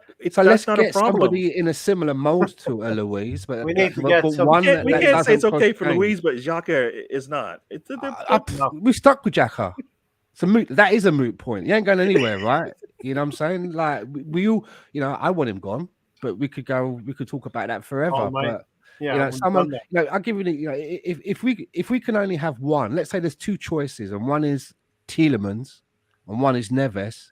As much as I like Tielemans, I'm going for Neves because he brings you the oven readiness and experience. He's 25. It seems like he's a lot older than that, doesn't it, with Neves? As much as I love Tielemans, it's not going to help the team. In a perfect world, we get both. In a perfect world, you get both of them, right? I have my suspicions about Tielemans. I think he might be weak mentally. I was going to say that, yes. Which is why you would need a Neves. You would need someone to try and work with him, just getting him, and then he comes in and doesn't. He's not reaching for anything higher. There's no one dragging him up. There's no one trying to improve him. That's what I don't want. Whereas a Neves, he's going to help a Lokonga. He's going to be good for somebody like a Sambi Lokonga, right? There's a lot of players that we played that are playing on these teams lower than us on the table that if they played for us and they could give us the same kind of performances, we would be so much better for it. Because we would have that guy that knocks you down. We would have that guy that puts in a hard challenge, right? On our side, right? As opposed to ours taking these fouls, right? Yeah. What's your opinions about the fitness of our star players? How to manage Partey and Tierney, says Tejas. The previous seasons show they can't play all 38 games. This is the experience we're talking about that we needed on the field. Partey being one of them, Kieran Tierney being the other. Yeah, to me, I don't know how many more warning shots do we need to get. They're not going to, like you said, they're not going to make it through a season. We need somebody to actually challenge them for their positions. Like, that's why we need to bring in players that can play a left back. And we did miss Tierney for a little bit when we had Tavares in there, but we need somebody that actually sits Tierney down when Tierney can't play. And Tierney just has to watch because guess what? He's a better player. To me, that is... I keep saying that is what Jota does, right? Jota could go out there and start for every other team in the league, but he comes off the bench for Liverpool, right? We need somebody. we're not going to get a Jota level guy, but we need somebody who's Tierney but healthy. And even if he's a little bit less than Tierney, if he's healthy and can give us 30 plus games, we'll take it, right? I'll take a lower. Give me somebody, you got Tierney, at 10. Give me somebody at 8 who's going to be there for 80 games. Especially when the drop off is so bad when he's not in. Whoever you put in, whether it's Cedric, Tomiyasu, or Tavares, the drop off is massive. Throw Xhaka in there as well. But like Gary says, I mean, I love Kieran Tierney, the old Scottish blood and everything. But if he can't give us the games and you can't rely on him, and the drop off is so bad, then what's the point of him? The same for Partey, and to an extent as well, Tomiyasu as well. I'm quite worried about. I will say to Tavares, like when we first brought him into the team, people were like, do we want to bring Tierney back? So like Tavares actually did a job for us for a while, I will say. Now, has it worked out in the long run? Not so much. I actually thought he had a good game against Newcastle. I think taking him off was a really big mistake. I think he was our only threat for parts of the game, and when we were getting back into the game, it was mainly through him. I think if Arteta can harness his attitude and kind of just integrate him with the team more, probably get him Europa League minutes, which he should definitely get. I think he's going to be a really good player. I think he's a really good left back. He's really good getting forward. He's a good crosser of the ball. His attitude worries me a little, but again, if he could just assimilate with his team more and get more minutes, I think he can be at that level with Tierney, because he technically was there. People were arguing, like, do we want Tierney to come back? Like, let's keep in there. So, me again. I think he got like the COVID protocol treatment. He had a really bad game, and then we just kept him away from football for a while. And then when he comes back, he hasn't played for a while, so he's he needed to be part of this. When Arteta took him off the first time at, I think it was Nottingham, right? He should have, when he came off the pitch, Arteta should have said, you know what, I'm just taking you off because it's a tactical change, but don't worry, you'll be back in, all right? A lot of our players, they stay out of the game too long, and then we want to lean on them. And guess what? They can't do it. The young players definitely can't do it. They need to play. If you're not going to play them, then they need to go on loan. But I always thought Tavares and Sambi were players that were going to be backing up the players that are there, but we went away from that immediately, right? The first time we had a left back out when we needed somebody, we put Xhaka back there. When guess what? That was really at the end of the season. No, but that's what he's for. That was why you brought him in, right? Yeah. Sambi, same thing. They weren't brought in. So basically, if you look at it now, those are two bad transfers because they're not giving you the support that you needed in the positions they were, at least in my eyes, intended to provide. They couldn't use them. Well, I think, to be fair too, like in the beginning of the season, I don't think really a lot of people thought we'd be challenging for top 4. And I think, like, let's say if you go back like 5 or 6 games, and let's say we were not even in the conversation for top 4, I think Sambi would be getting all these minutes. I think Nuno's getting all these minutes, and we're just going to be like, you know what, we need to get, because if you go back to Eddie did an interview like a week ago or 2 weeks ago, and he was like, listen, if I don't score, that's on me, but I need my games. I need a run of 5 or 6 games. So what happened? Lacazette blown out of his ass. We sat him down. We brought on Eddie. 4 goals in 2 games. I mean, and listen, I'm not saying we need to give Eddie and Kedia a blank check or anything like that, but I do think that someone like a Lakanga, someone like a Nuno, if we give him a steady run of minutes and like kind of go with the growing pains, I think they'll come good. Problem is we were in the thick of it, and like we needed top 4, and Arteta's like, he needs to lean. I think my thing with Arteta is he has, I don't say his trust issues, but he leans all over the place. He trusts people in different scenarios, and I don't get what he's doing. Like, Nuno makes one mistake, okay, you're gone. It's like, all right, yeah, but you need to know what the repercussions are.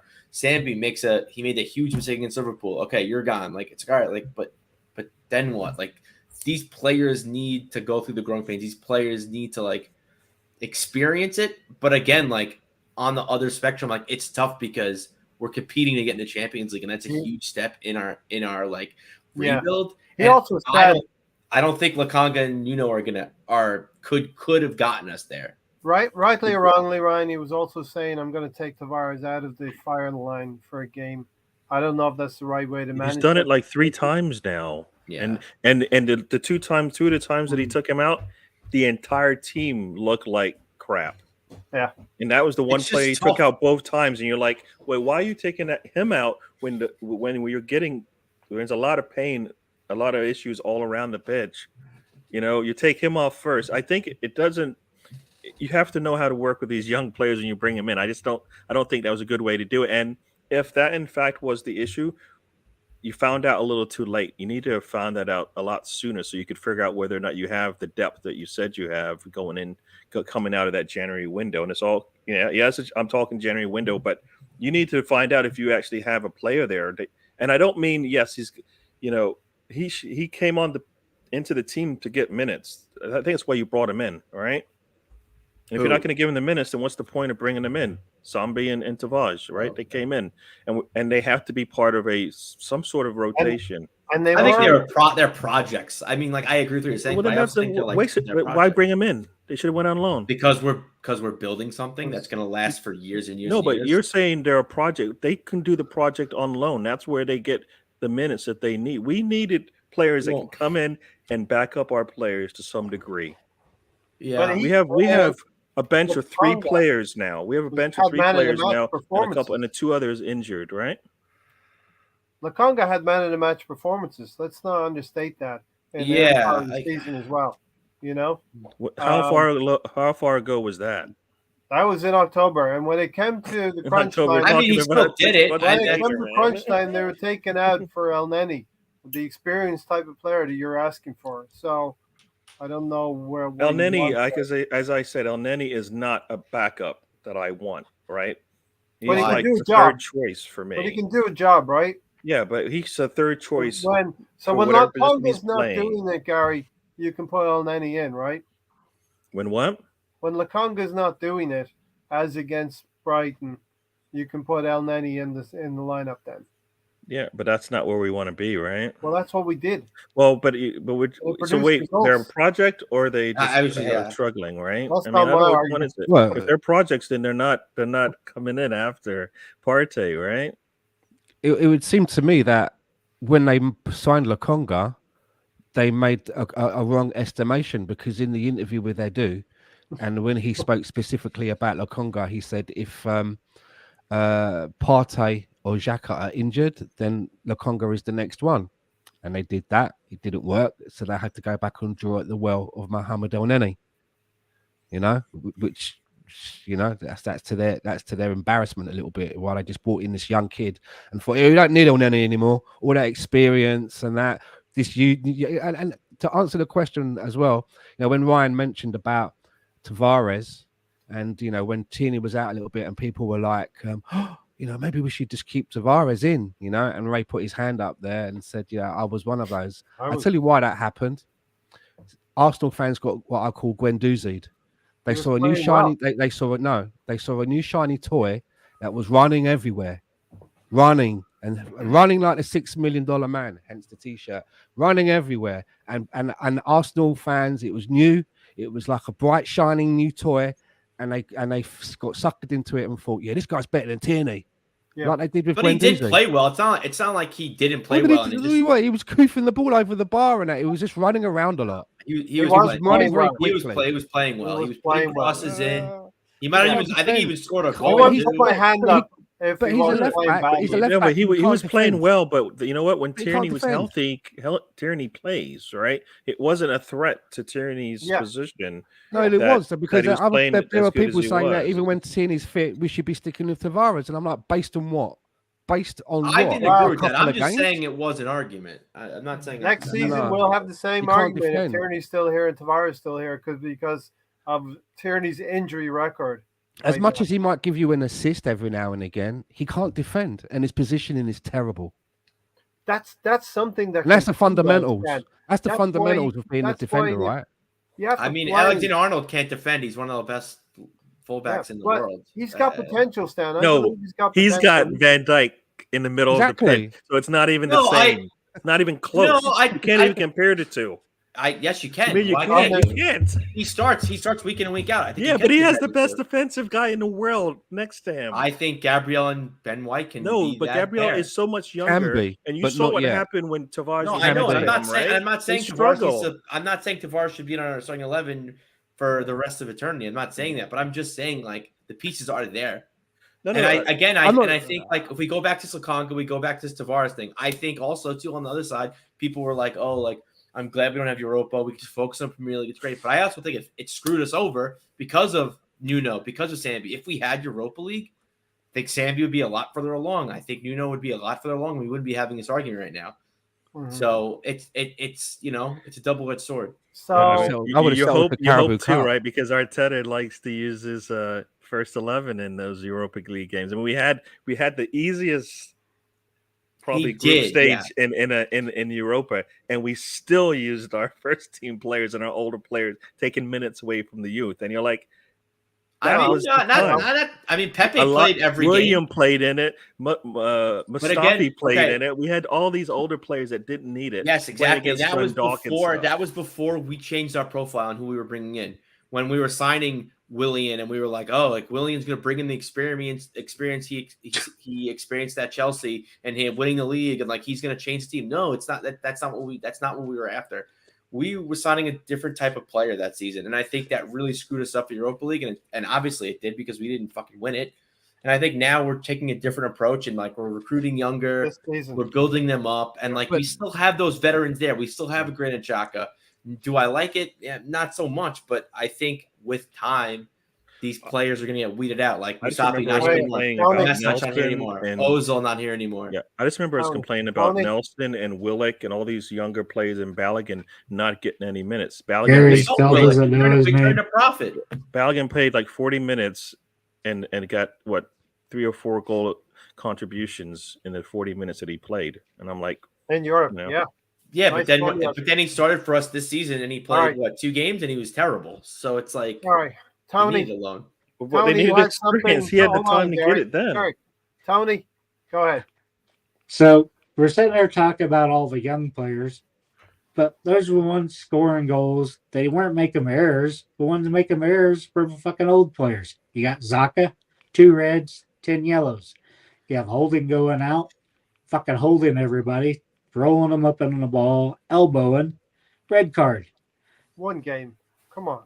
Yeah. That's still what 1 game would have gave us fucking Champions League. Yeah. He was. It isn't the fucking young players that were fucking up.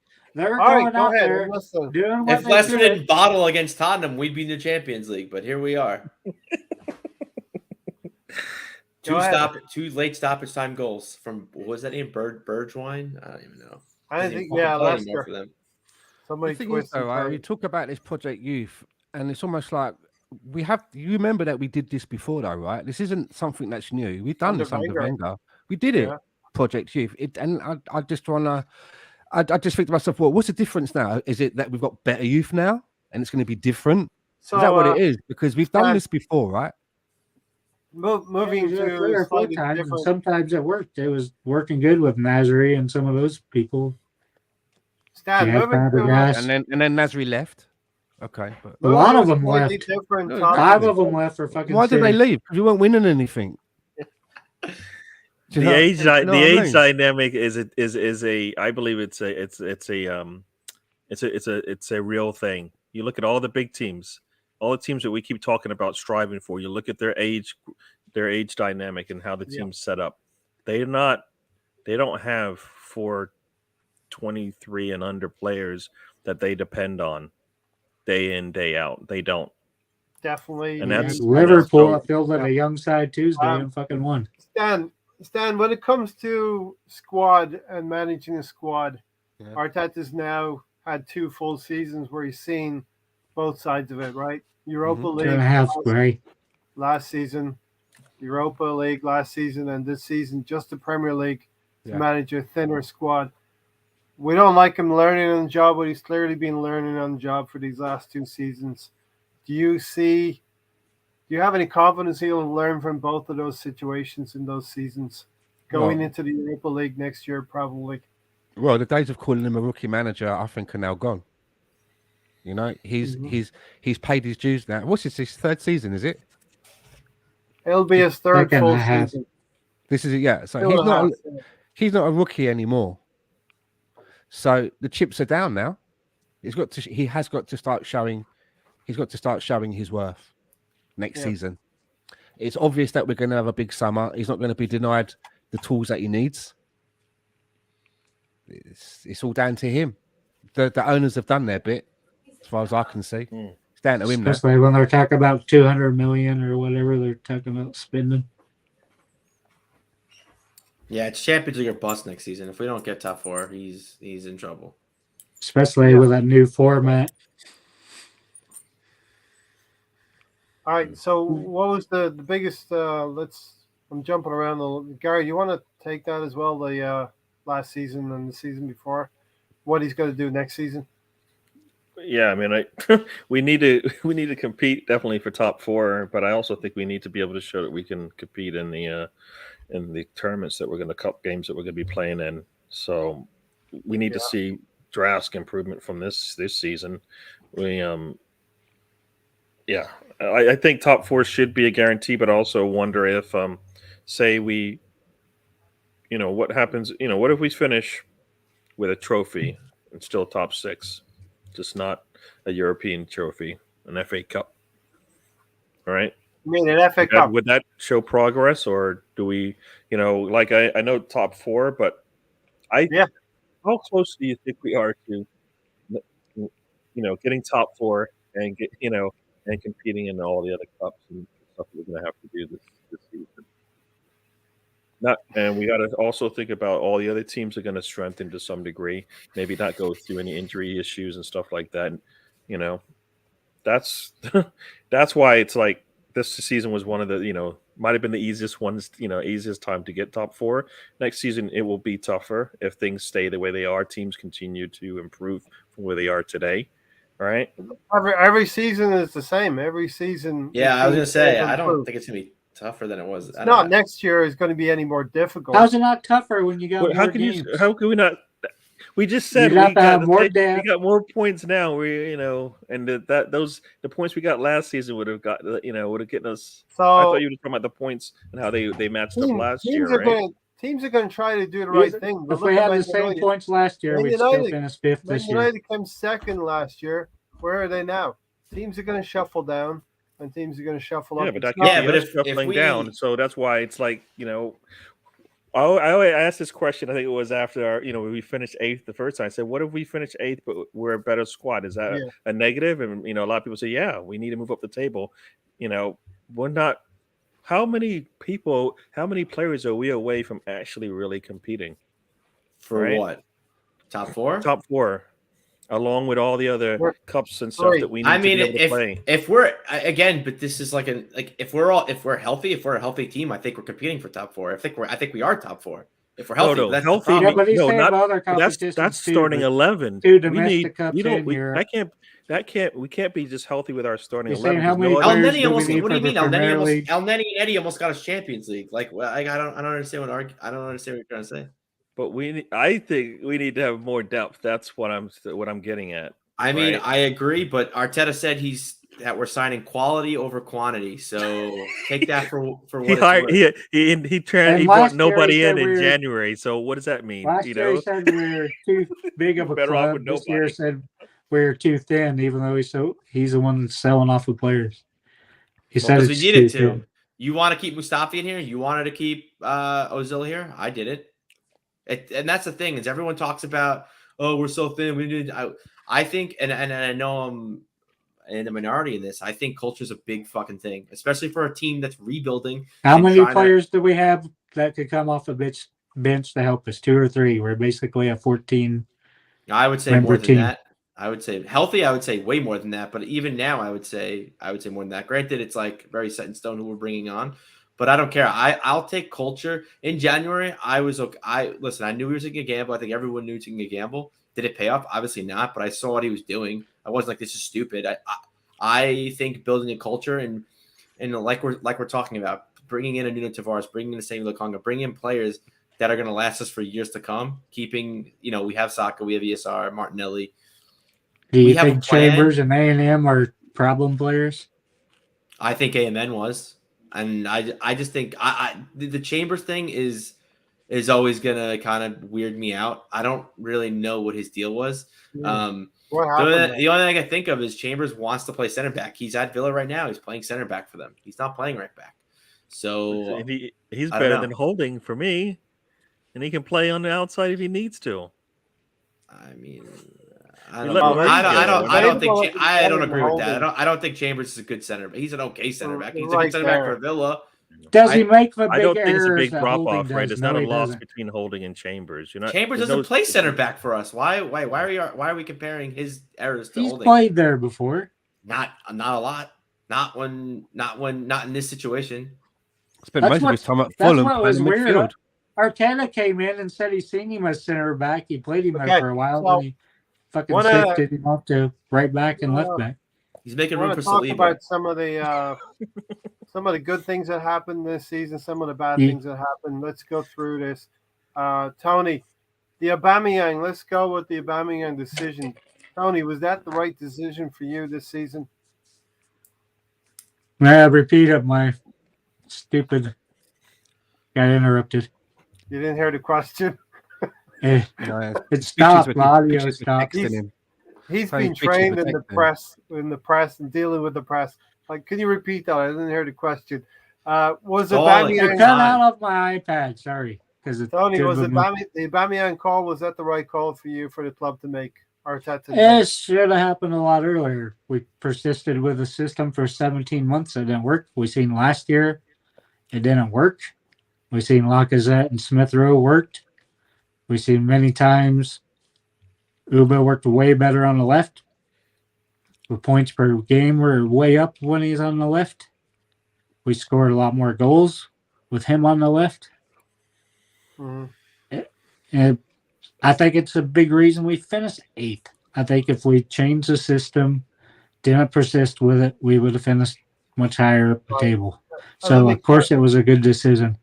Let me caveat this by saying, of course, we should have replaced him probably in January, but just the actual question: was it right to move Aubameyang on? Stan? you want your cake and eat it too. You give like Stan? You have to be in Ray's narrow box. no, exactly. I'm gonna give you a question, but I'm gonna tell you how to answer it. No. What else do you expect with a guy that designs boxes? Or Gary asked the question, then he wants to answer his own question as well. I didn't But ask anyway. the question. You did. No, Stan, Ray's like, why did I come back to this shit show? was it the right question? Was it the right thing Ryan, to do? Ryan. You- Ryan, when you leave, can you take me with you, please? Dan, you love it here, so stop it. Stop it. Look at you. I never seen you smile so much. Look at it. You can't even stop. I'm already getting ready to text Ray to get me back on next Thursday. This is entertaining. I'm just gonna bring popcorn next week. Absolutely. Stan, was it the right call to get rid of Aubameyang in the January window? Yes. Yes. Okay. Get rid of the negs, mate. Get the negs out of there, man. I don't like these negative people around the gaff. Yes, it was a good thing to do, and I'd actually go as far to agree with Tony that it should have been done maybe sooner. Mm-hmm. Gary, Yeah. Gary, we know we should have replaced him in the window, so let's not go there. Was it the right decision to move Aubameyang on? Don't worry, Gary. I'm gonna go there. See, you know what? You're new. You spent a while since you've been here, so you can break the rules. He'll give you a couple of breaks before. So go right ahead. I'm just gonna say, see. That means yes. Be a fucking rebel, Ryan. All right, so I'm you're not gonna like my answer. I think for the betterment of the club, the culture, yes. I think if we had him in the squad right now, I think we would be in top 4. So I don't, that's Even me. though I he think had he 4 would have scored goals more when we goals should- than Lacazette or Eddie. Yeah, I mean it's not hard. What does Lacazette have since January? 1 penalty in 20 games. So yeah, I'd rather have Aubameyang. Sorry, but I Was he think playing as striker? doesn't Do matter. you know how many for goals Aubameyang scored for us this season? How many? Yeah, do He you has know how many 4, goals right? he scored for us this season? I don't know. Is he 4? Is that right? I was gonna say. 4. I mean, yeah. I think he would have scored a few more. He would have scored For more half than a Lacazette. season. For half a season, he scored 4. And Nketiah scored what? Who? Come on, you can't bring that up and then like 4 go. goals in 2 Nketiah games. scored 4. 4 goals 4 in 2 goals. games, and then 18 other games he gave you nothing. All And now right, so I'd rather have Nketiah trying, and I'm not his biggest fan, but at least and 3 of Aubameyang's goals he had a hat trick.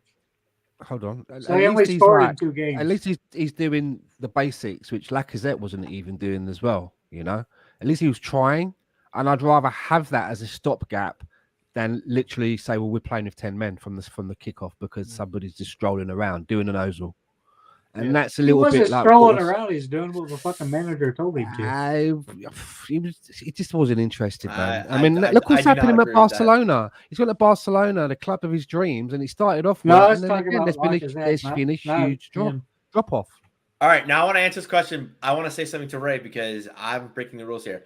I do not believe we should have signed a striker in January. So I know that's not because I know you keep saying like, oh, we knew we should have signed. No, I don't think we should have signed somebody because I mean, well, no, I guess as a fan, I think yes, but I think what the rebuild is asking and what we were trying to do, signing a striker would have been absolutely stupid. Arteta wants to keep Eddie. I'm not saying that's the right decision. I actually, to be fair, and I'll get into this, I think we should re-sign Eddie, but I'll explain why after. Arteta wants to keep Eddie. So us signing a striker would have been absolutely stupid because you're giving the armband to Lacazette because that's just who you have to give it to based on just leadership on and off the pitch. You need some stability in the leadership group. And yeah, I know Lacazette's leaving at the end of the year, but he has to get the armband. Are we going to sit our captain every game? No, we are not. But on the same respect, too, you have Eddie Nketiah, who's threatening to leave because he's not getting enough minutes. And, interviewing with the players, all the players want to pick him. Or I don't know if they pick teams in the training, the 5 man, the 5 versus 5. But everybody wants Eddie. Everyone wants to pick Eddie. He's a great trainer. Arteta constantly gloats about how good Eddie is. Now, again, I'm not saying, oh wow, he's the bee's knees, but what do you know? We gave him a run of games when Lacazette blew out of his ass, and he's playing well. And I think we should re-sign him simply because even if we increase his salary, even if we double, let's get fucking nuts. Let's double his salary, right? I think the math came out to like we're spending $6 million if we extend him 2 years and double his salary. We sell him next season, we're making a profit. I only want to re-sign him so we could sell him and make money. Wow. Because we let him go for free. You want to pay him fucking $150,000 a week, right? No, he's on 40,000 right now. We give him 80 or 90. 75. He's not on 75. He earns about 1.2 million a year, right? It's 1.3. Regardless, I think we re-sign him because we sell him. We're going to make a profit. Teams want him. Young man. I think he's a bottom half of the table Premier League striker. And I mean, let's face it, he's helped us out. He's gotten us pretty far as getting to that Champions League. He's 4 goals in 2 games is nothing to scoff at. He works hard. He's a faster Lacazette. He does what Lacazette does and more. Again, I don't want him anywhere near starting 11 next season. No.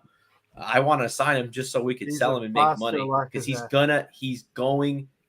I think he's gonna surprise some people when he leaves Arsenal. He's not going to sign that contract. He is intended. No, I don't think so. I don't think so either. But in Arteta's eyes, the way to get him to sign would be to not sign a striker and slowly give him minutes. Because I think he knew Lacazette was going to start blowing out of his ass. Because that's just what he does. Lacazette is not a 90-minute player. He just isn't.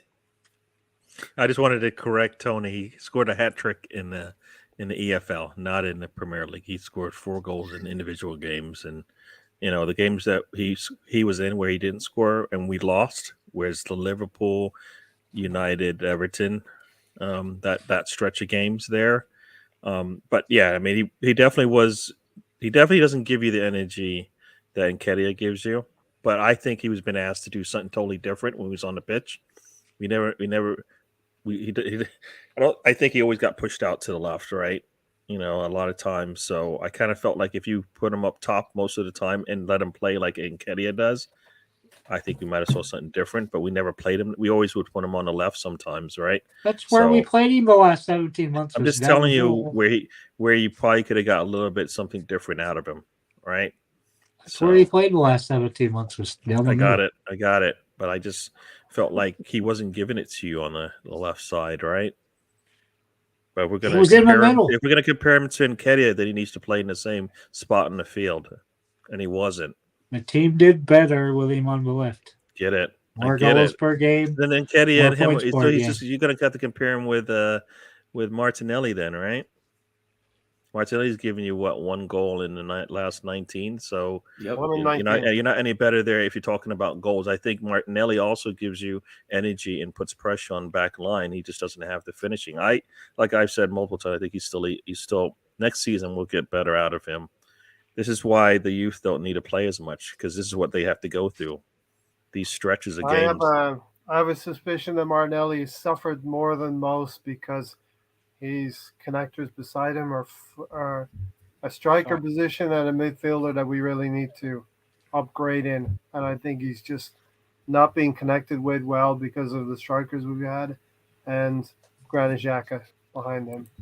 You know? Well, and also on the in the left back position as well, right? That's what I was going to say. He's had Xhaka behind him, Tavares behind him, Tomiyasu behind him, and his regular guy, who he's trying to form a partnership, is out of the squad quite a lot. So I think more than most, Martinelli's probably suffered from the deficiencies in our team in those positions more than most. Saka has prospered because he had Odegaard on that side, and even Partey when he's been fit. So you'd have to say that with Martinelli, because I think it was this season before that he got about 10 goals. Yeah, mostly in. So it's a bit of a decline. So that they need to look at why they're not. That was his first season with Emery. He got 10 Europa. But then he got injured after that. So I need to look at why they're not able to unlock him anymore. You know, why can't they unlock that? Should be building. He wasn't playing this year until Aubameyang. And look, he played the first 3 games. 1 in 19 is really bad, Tony. To be fair, as much as he's energetic on the pitch, and he's trying and everything, and there's a lot of times when you see him on the left, and he's got a couple of players in front, and he's trying to do his trickery. He never passes it. But nobody comes over to do things nobody else can do. A lot of the time, no one comes over to make an outlet for him. They watch him from a distance. He's going to wiggle his way out, and then I'll get the ball. They have to go to him, make an outlet so that they can then do a 1-2. But a lot of the time, he's there and he's on the sideline. He's jiggling around, and I'm like, where is anyone else as an outlet? They're watching him from the penalty box. One goal in 19 was in 2022 against that Watford goal, an instinctive finish. Other than that, he's not really. But now you're putting the kids in a negative light, ask them to do things that most kids at their age aren't being asked to do. It's not negative. Right? I just said that he's not. Yeah, but you bring out that stat. Position. It doesn't sound good, regardless of whether because it isn't good. Well, so then, what I'm saying is you're putting these negative things out there, but then in the same breath you want to say that they're come on, Gary, laugh. Right? Yeah, right. What do you think this is? AFTV? But you know what I mean. I mean, come on. I mean, we can't have it both Gary's ways, right? Either they're young, or they're just underperforming. Which one is Ryan? Because I don't think they're underperforming. I think they're just not ready yet. We're asking them to do things they can't do once again. All right. Gary, your one memory from Martinelli this year is that goal against Watford. Yeah. There's a couple of assists in there, but listen, he hasn't done enough this year. What is his assist, by the way? Can you give me that? Assist season so far, his assists. What's he done? He assisted for Gabriel's goal against West Ham. Tony, you're the stat guy. He assisted for my fucking browser just closed. He's got 5 and Tony, 5. You've had 5 goals and 5 assists in the Premier League this season. How many 5 assists? There's no coincidence here. When we had our back 5 through December, that's when Martinelli sparked to life a little bit. Yeah. We had an established back 5. We had some, as Tony said earlier, we were playing some of the weaker teams. West Ham, he scored that great goal with Lacazette through ball. And against Leeds, he scored 2 great goals when our midfield was producing. You know, Leeds fans will say we played a bunch of teenagers, but we beat him 4-1, and Martinelli featured there. So yeah, it's been a little bit difficult for Martinelli, but you would expect more from him. You'd expect more from Emile Smith-Rowe as well, and Erdegaard as well.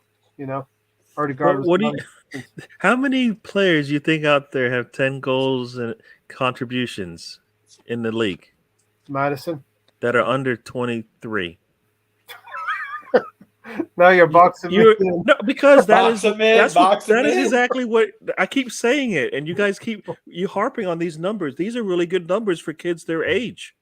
The problem is they got nobody who's 24, 25 given the same out. If we had two other players given the same output, 10 goals and assists for the season, would be right where we talked about. We'd be definitely in fourth, right? Aubameyang should be in the 10 goal assist range, right? Between Lacazette and Aubameyang, they should be combined in it, and they're not. I mean, Pepe should have been double digit, and both of them. Pepe got Yeah. 16 last year. You expected him to get close to that. If he gives you 10 goal and assists, and what you're you like expect? you're And laughing, right? People hark for Pepe to come on, and then he does get a chance. What does he do? He comes on and he fucking falls over and he noses it up, and he doesn't do himself any favors. And then you're like, oh my god, we've got to get rid of Pepe. And then people want him to come back again. It's just, I've always said that Pepe is like Ozil, but he does have some end product. You just have to suffer through what looks bad. But when you look at the score sheet, to be fair, look at the score sheet, he's come up with either an assist or a goal in many games. You know what I mean? And that's the thing with Pepe. And I think we as fans have become conditioned to what Arteta's been saying. Most expensive signing. Our record signing. Yeah. He's our record signing, man. He's only started 5 games for us. I mean, he's not playing that much. As many times as we say we bring him on and he looks bad, it's a lot. How many games in between that is he usually playing? It's a lot. He sits out for like probably weeks and weeks at a time, and then he's asked to come in and perform. Players sometimes need to play. Our pants were pulled down so swiftly with that one. It's unreal. Well, and I don't blame the lad for the overvaluation that he was given. I know he's valued at 36 million, and we paid 72 for it. How the fuck does that happen? Arsenal had him valued at around 40 million, and we paid how much? I mean, what the fuck is going on?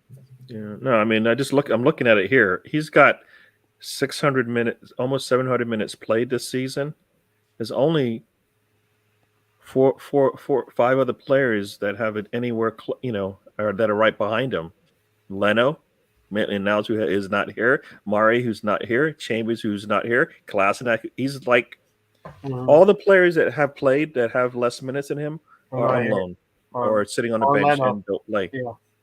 Right. Yeah. So that he's not getting enough time to even perform. And then when we ask him to create miracles when he gets out there, I don't think it's going to happen. So, and I mean, he doesn't have it up here anyways, because when he comes on, he doesn't have it mentally that I'm going to put something on. He's got a new agent as well. So I don't know what's going to happen. Out. He's gone.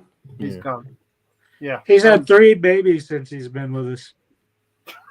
That's his most scoring. That's why he looks so tired, right? Yeah, he looks so tired. He can put diapers together with his eyes closed, but you can't put. So I think this season has been a lot about trying to be unified, try to weed out the rotten apples in the club. And Arteta, I think he's tried to inspire a team environment where all of the players, we like all of these players, but we don't have any bastards in the team other than Ramsdale. I think we needed a couple of bastards, and I think we need. I think Gabriel is. I think we need some experience. We talked about this in the summer. I think Holden can be, but he's not a starter. So Ryan, have we overachieved or underachieved for this season? Going to wrap this up in 20 minutes. Yeah, we definitely overachieved. I don't think anyone saw us competing for top 4. There's a few people. There's a few people that definitely thought we'd be competing, but I was very simple-minded going into the season. I was like, we have the youngest squad in the Premier League, so I didn't expect much. I just wanted extra games.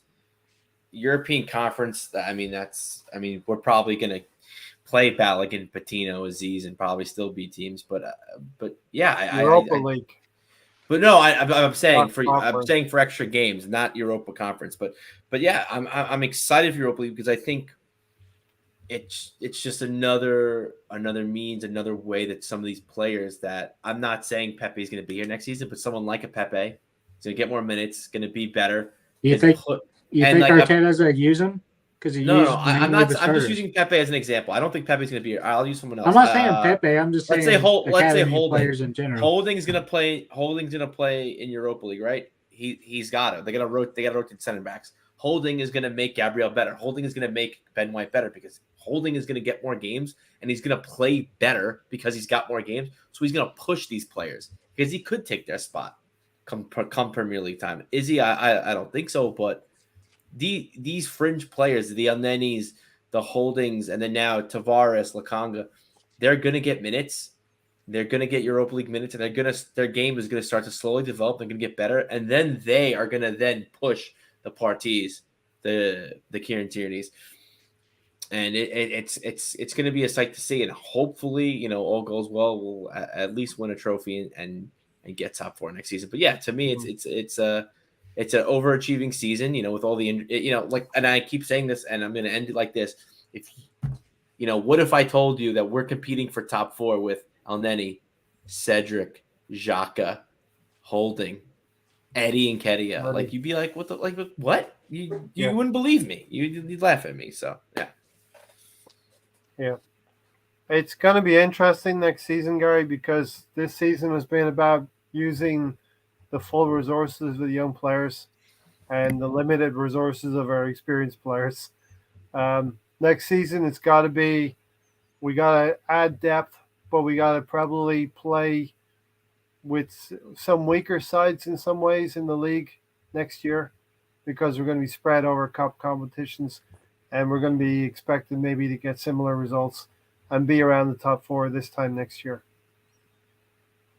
Yeah, and the question is it? Do I get to answer the same question that was posed? No, you can. No, I don't have. I shouldn't answer it. You can answer the same question. Yeah. When I did my review at the beginning of the season, I said Arsenal would probably finish anywhere between 5th and 7th because I thought they would improve from where they were in the table, and they've got 5th. So that's right where I thought expected them to be in that range. 4th is a disappointment that we weren't able to do that. That would have been an overachievement for me. 5th through 7th is where I thought we would be, based on the team. And I mean, the reason why I'm not giving it an overachievement is because we still don't have a set 11 right now. Right now, we don't. At the least, we don't have a striker. But you know what I mean. So we don't have. You knew that at the start of the season. But we needed to have a starting 11. One that we could depend on. We don't have that still, right? It's another season gone by, another season where our strikers struggled, and we don't have an answer for it. So we have to go into the summer again, either doing absolutely nothing or actually going out there and getting a striker. So, do you think we could have completed a full starting 11 last summer, like in signings? I expected somebody to show up. I thought, Aubameyang would give us some semblance of what a striker is. That didn't happen. All right. Yeah. If they're not going to go out there and let Lacazette go and bring somebody in, then I assume they figured they had what they needed. Right. So one of those 3 players would have stood up, and it didn't happen. So we needed an 11 for the longest time. We still do. So yeah.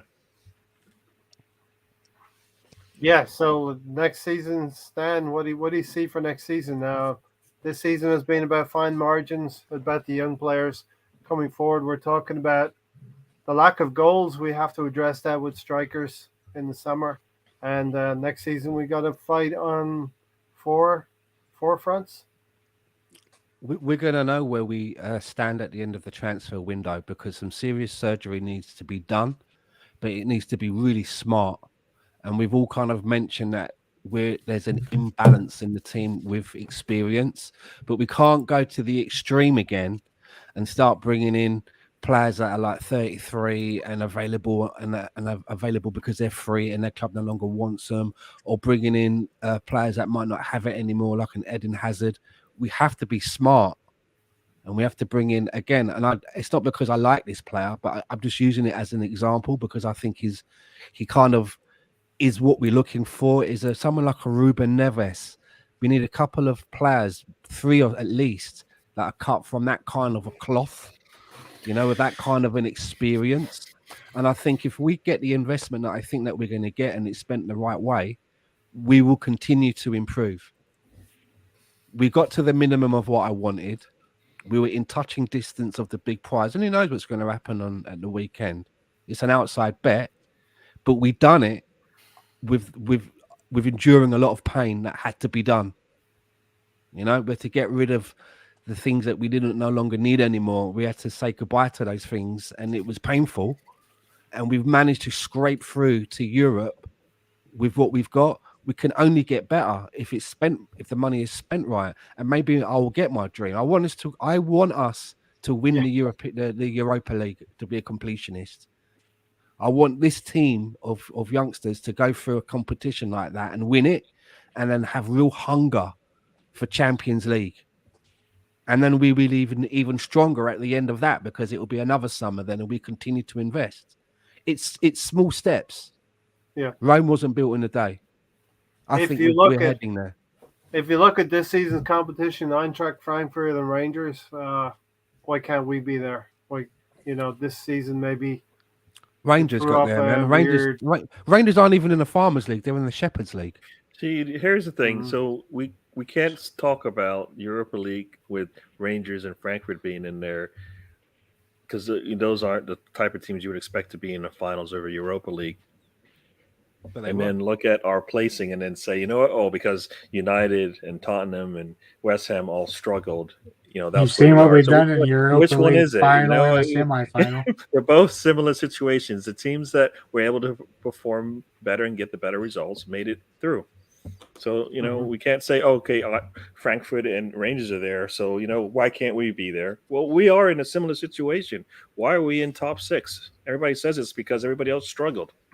Why do we have a chance to get 4th? It's because everybody else struggled, So that's it. You can't boost. You can't say, So we did better this season because we were a better team than we were last season.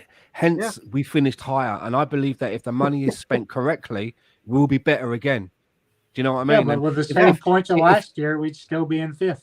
Yeah, but Tony, we're a couple of places higher now, right? We finished 8th 2 seasons in a row. This season we're going to finish much better. Why did we finish 8th last season? But maybe next season we finish even higher, right? Look at why we finished there. Right. Last season, because we lost twice to Villa, we lost twice to Wolverhampton Wanderers. We kept using a system that didn't work with Aubameyang. That's why we finished. No, we lost. We lost games. That's why. It's simple. If we win on Sunday, we'll have enough right? points to get into Champions League the last 2 seasons. So you can't say all the teams are playing bad. If we had the same amount of points we had the last 2 seasons, we'd be in Champions League. So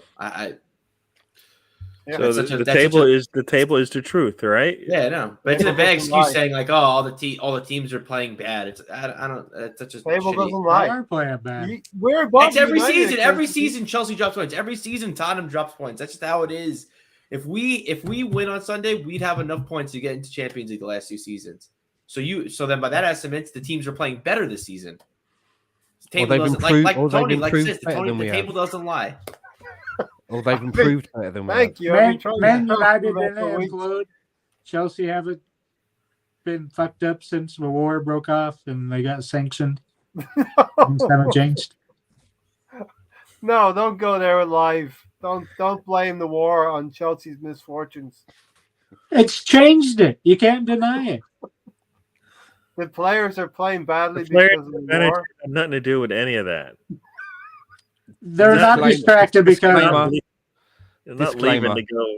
No, so yeah. So Stan, put a disclaimer out there, please. Disclaimer for me, man. Pull the plug, Stan. Send the legal people out. Legal team there. I didn't say any. Did I say that? Am I okay? Am I clean? I don't know. You're good. You're good. Okay. No, like I said, we're gonna The key word was allegedly, Tony. We're gonna take fifth, and we're gonna be happy with it. Worst case, right? Because that, like you said, that's improvement. We want Europe. We got Europe. All right, maybe not the one we wanted, but at the beginning of the season, I would have been happy with Europa League for the reasons Ryan said. Yeah. The team needs to kind of grow, and they're not going to grow if we skip steps. Yes, it's nice to get in the Champions League, but if we're young and we can build up to where we can actually get into the Champions League and compete, as opposed to just be happy to be there. And at the end of a few years ago, the 6 games look like we're done, like we are right now. Champions League final. So what? Said a couple of seasons ago, Spurs finished 1 point ahead of us and got to you're talking about a team who's got 2 of the top attackers in the world. I mean, it's not even. The comparisons don't make sense. Boomerang was at the same time. He was scoring goals. So that's the big. They lost Harry Kane and they still made it there. We lost Aubameyang. We have nobody to back him up. They still had Son, and they got to the finals without Harry Kane. It's not a similar situation to what we have going on here. Why are you bringing this out on me, Tony? Chill. Come on, dude. It's not the same thing. It's a point. We don't have one of the best Premier League scorers on our team. Okay, then let's go to Villarreal. They won the fucking Europa League, and they got to the semifinal. Are we a fucking better team than them? Yes. What Tony is saying is it's a obviously not, because we're not even in the Europa League or the Champions League. Wait, how are we a better team than them? They knocked us out of Europa League last season. I'm so confused. Where's the math there? Where was Zaka played in that game? The question is where we're not a better team. The question is where is the meth, not the math. Yeah, there we go. Talent. Where was Zaka played in the first game against Villarreal? I don't give a fuck. They beat us. They knocked us out. I don't care where anyone played. They were a better team than us. You're playing your midfielder at fucking. No, I care. As a team, as a club, we weren't better than them. Yeah. As a team and a club, we weren't better. We had better talent, was used incorrectly, and we paid for it. Plus, in a cup competition, things happen, and you can have upsets. We might. Or you can play your fucking midfielder as a fucking left back. And let's not take the fact that they have Unai Emery. Unai Emery, I don't think he's a good. Well, I don't say he's a bad manager. He's a cup manager. He's good at tournaments. That's just his thing. Some managers have things. That's his thing. You have Rex Ryan, ex-coach of the New York Jets. He's got a thing for feet. Some people just have things. Unai Emery likes tournaments. He's just good at them. Paul Scholes has a thing for feet as well. Yeah, that's exactly. There you go. So does Tony Atlas. Tony Atlas has a thing for feet, but does he really? I didn't know that. Interesting. Good to know. Tony, can we win the Europa League? We're good enough to win it next season, right? I don't think I got around to you on that question. We depends on how Arteta uses the players. If he keeps playing them like he did this year, all the first team players and every cup competition, or they get tired, and then no, you can't win it. If he actually uses academy players, integrates with fringe players, plays them, then yeah, we can win it. But based on history, I think if you take our last starting 11s, I think, granted, I know the same teams are not going to be in Europa League. I think we win the Europa League pretty handily. Again, there's injuries. There's a lot of shit going on. I think we're better than so many, and then all of these fucking teams. Yeah. I'll even throw Barcelona in the fucking mix. I don't care. But we've already been to a final and semifinal. And Olivier Giroud shoved his cock in our ass. How did that feel? Not too good. I'm still hurt from it. Okay, sorry. I didn't mean to get so aggressive, but no, you did. I'm still I'm still upset about it. I'm still upset about Giroud laughing on the bus with the trophy, saying "Thank you, Arsenal." I'm like, I'll never get over that. Stan, pray your mom doesn't watch this one. Stan, my biggest fear will be next April or May, where we're talking about we're either going to go for top 4 or go for the Europa League. That's my biggest fear. That's going to be interesting. We'll be right there. Either or, right? Either or gets us to the promised land. Yeah, but I think we should get both. I would love to win the Europa League, man. That would be the dream. Because it's on the way. It's it's like the completionist. Yeah? We've done that. Now we can focus on the Champions League. We've won that trophy. There tries to be a charm on you, Europa. The thing with that is it'd be so good for some of these young players to go through that together as a unit and win it and have that hunger. And while they're euphoric and the confetti's coming down, that's when you put a pen in their hand and get them to sign an extension in their contract. And they're like, hey, tucked up. Thank you very much. We have seen this season. What's West happened to Ham- Saka's extension? That where did I do? Where they quadruple his salary and we haven't heard anything. Let the season finish. Yeah, Unlike our manager. At the end He's not of the manager, season, is he? He gets his contract. They're going to talk about it at the end of the season. Gary, we don't want to be West Ham this time, April. We're 7th or 8th, and we go out of the Europa League at the semi-final stage. That's something we don't want to be in that situation. Yeah, and that's why we have a lot of business that we need to take care of in the summer. I mean, I've been saying 10 players, but we need to have a solid bench going 10? into. I've been saying that since last summer, and That's his wish still, list. I think we're still That's 10 his players wish away from being able to compete on. Well, we signed European- Marquinhos, right? So we're good. Yeah. Austin Trusty. Some say he's a. Oh yeah, I forgot, Stan. Good point. We have Matt Yeah. Turner coming in too. Yeah, We're yeah. No, So- 7 more players, Gary. We got this. nah. All this business done before we've even got to the transfer window. All this business Nah, is being put to bed. No. And those Stan's Marquinhos is favorite player, Norton 19. Cuffy. He's gonna come back into the mix. Trusty That's is like fucking four. Trusty is Malkin. one of the worst defenders in the MLS, and Turner might be. He might be. Ryan, is Turner I good don't enough even to know. be a backup? He's probably for us? better than Runarsson. Yeah. Let's just say that. And that other guy, Aaron, what's his name? Aaron Lovebite. Trusty. Or, no, Aaron Hickey. Yeah. Hickey, yeah. Oh, yeah. Well, you know what? Oh, I I was think like, there's that been, deal's the latest falling through, reports maybe, say the latest reports say that's not necessarily as strong of a possibility now. So I heard he's going Okay. to Brentford. I was like, okay. Yeah. So yeah, no, I thought it was done. I thought Hickey was coming in. Yeah, and no, was but gonna like I said, I think we need to have a solid team structure, like 16, 17 You players. haven't paid attention That to that Arteta, since you know what? Monday. This is what I've said all along. Arteta needs to look at his bench and be able to pick anybody off of that bench and not have any concerns. Right now, he looks at his bench. He's got like 2-3 players that he can definitely And the rest pull- of cardboard pull up. cutouts. All right, so you let me be the first one to ask everyone then. Gary, I'll start with you. Is Arteta still the manager this time next year? I mean, Based on what? if he is, then we're challenging for some cups or top 4. That's what I think. So yeah, do I think it will? I think it will, no matter what. So I have a feeling this. I mean, I don't think they're looking at necessarily performances and response. Where he finishes up. So until they're ruthless with their coaching, we'll be in the same situation. I feel we're not going to be happy about it. I mean, I don't think he has any the right pressure on him. You know what I mean? Because I think, and you see it from the team when they get pressure on them, they fold. I don't know if he has that similar pressure. I mean, like most managers do, and at this time of in their careers when they've done things. So I don't know. I say he'll probably still have this position, but I'm hoping it's for good reasons and not just because they, that's just their plan is it's going to give him another 3 years to figure it out. Stan, same question to you, Stan. Is Arteta going to be in a job at Arsenal next year? Same time?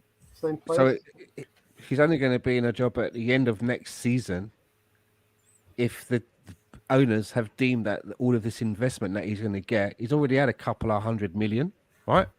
He's going to get what, maybe another 150 we're hearing. So there could be around about, with money coming in, all told, 400 million spent. It all depends on whether the owners think that they're getting their value for money. That isn't including sales of Leno and Pepe for extra money. No, that's right. I did include that. I said including sales as well. Right. Okay. I'm being a bit generous, but it all depends on whether they feel that they're getting value for money. And I would say that the amount of money spent there, if you can spend a couple of 100 million and get us into the Europa League, it's a couple of places increase. We should be able to do that again. You know what I mean? He spent 200 odd million, and that got us a couple of places up on the table. And you got to forget the points tally. because other teams strengthen and stuff like that happens, right? It's never going to be the same points as it was the last season or the season before that. I look at the placement, 8th to 5th or 6th. That's an improvement. We want to be able to be we want to be around the full 3rd place, right? That's what we want to be. That's improvement again. Yeah. Tony? Well, in end of August, when we were setting 20th, you had Lee Dixon sitting there saying that the Chronicies were willing to give him 2 more years. I got another question based off that. Do you think the club's spending so much money because they don't want to be wrong for a second time? Or are they spending the money to get back into the Champions League? Which one are they spending it more on? But to me, he didn't cycle the players between the different cups. I don't see how we can compete in 4 competitions and finish top 4. We'd have to pick just 1 or 2. But if he tries to go for all 4, I think he'll lose his job because we won't be up in the league where we need to be. Right. Right. Yeah, I mean he's going to be there unless we're floating with relegation. Unless we're like in an Everton situation, he's definitely going to be there. I think. You know, I said this last season. Arteta's a project. I think. I mean, I know people disagree. I think he's a good manager. I think he does. His subs are questionable. His man management, but he knows the game tactically. I think he's a brilliant manager, and I think tactically he will. But he doesn't have plan Bs. How can he be brilliant tactically when he doesn't have? Because he knows how to. Tactically is how you're set up. It doesn't matter about plan B. It matters how you play the game. And I think the way he has us playing the game with, you know, if we have a better Xhaka that's playing as like a not an 8 but kind of like almost like an inside left forward or left midfielder. So let me ask you, he's gonna be here. Based on that, Ryan, do you think he's able to transmit that to his players then, tactically, for them to execute on the field? He has, and I know Tony doesn't want to hear this, and even Gary, he has Xhaka playing some good football. He has Xhaka playing pretty well because we're masking a lot of his negative qualities. See, why would you do that for him and not for Pepe, who gives you goals if you mask all of his defensive responsibilities? Pepe doesn't play the way Arteta wants him to play. Right, in that formation, would you rather have Smith Rowe there, or would you rather have Xhaka on the left side? It is ridiculous. 3. ESR, but I think I have a strange feeling that we're trying to prep ESR to be our false 9. I think we're going to go and follow under Man City's shoes.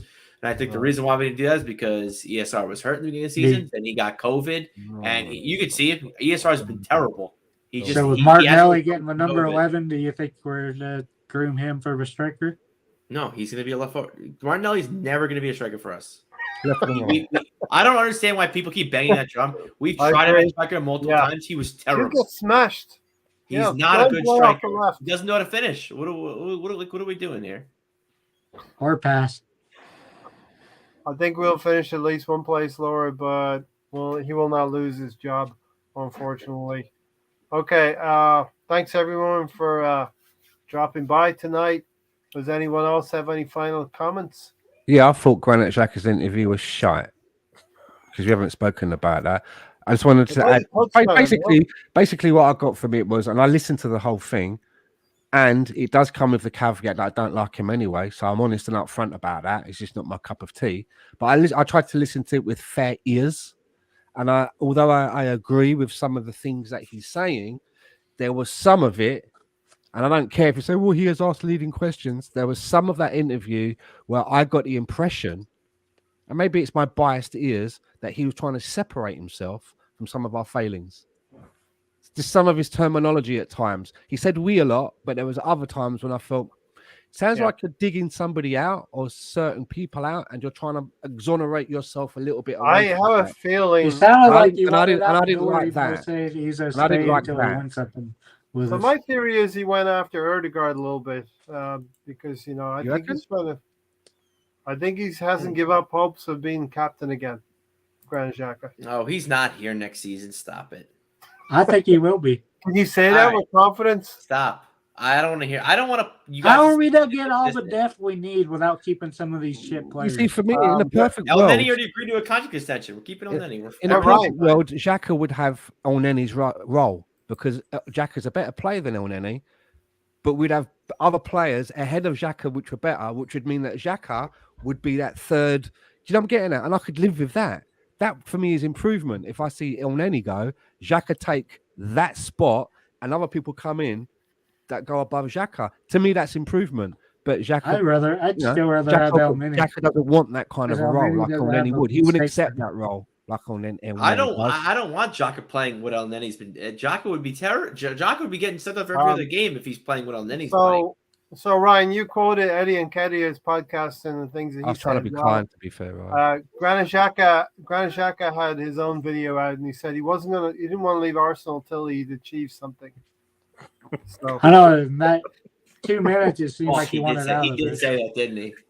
Everything he says just scares me because he says he plays the way he Well, does, and he's up, going to man. continue to play that way because that's the way he plays. Yeah. And I'm like, you're an I idiot. don't want That it, makes but no I think sense. we're stuck with him, Ryan. You know, so I just, No, he's gone. I mean, sometimes it feels Jose like Mourinho's he's whispering throwing sweet nothings into his ear. He's gone. He's going to Roma, Yeah. baby. Xhaka isn't going anywhere, which will hold the club back. He's You know? going to Roma. if Stop we- it. You guys just be positive. He's going to Roma. You want us to start be next positive season- now? Come on, stop if we it. start next season and he's still in that role at Arsenal, I'm not going to lie. I will be a little bit deflated before the season starts because I think that is one area where we can. I don't understand. I'm not trying to dig the player out. There's nothing wrong in saying that I believe that we can upgrade in a certain area. Why do we have to cling on to something? He's been here for 6 years now. He's had plenty of time. We've not been in the Champions League in that time. All I want is an upgrade. And I'm trying to be kind. I'm not swearing him out. I'm not throwing eggs at his house. I'm not shouting at his wife and family on Instagram. I'm not doing any of those things. I just believe that we should be able to upgrade. He's been here for 6 years. We've not got where we wanted to be in 6 years. Time to 6 move on. years and no Champions League. He's one of the constants, right? Great to see a new name in here, Jam Logo. Thanks for finding us here. I agree, Xhaka, great backup. Less time to get reds and make major. I think Xhaka could be a great backup for us. Problem is, I don't think that's what he. If he He accepts doesn't want that. He He doesn't needs to want accept that role. No. He needs Well, to accept captain that of role. Switzerland. No, he doesn't. Get him He- out of here. Jose Mourinho's coming. He's You calling. know what? He's liking Here's the thing. Instagram posts. We always talk He about. called like, him last summer. Over we talk 2 about million captains, euros. right? We We want to talk sell about the fucker. captains, right? Henderson will play anywhere he's been asked to play. All right, and a lot of people don't even think he's that good of a football player, you know. He's not, But he will play anywhere, and he actually does a decent job. You're not like losing points because of him playing in certain positions when he plays out of position. You know, we're not getting that from Xhaka. No. We're not gaining points when he has to play out of position. It's not. He can't do it, which is fine. But you know, it's not. That's not the leadership we need. It's not the kind of thing we need going on. I'd rather here. have have James Milner.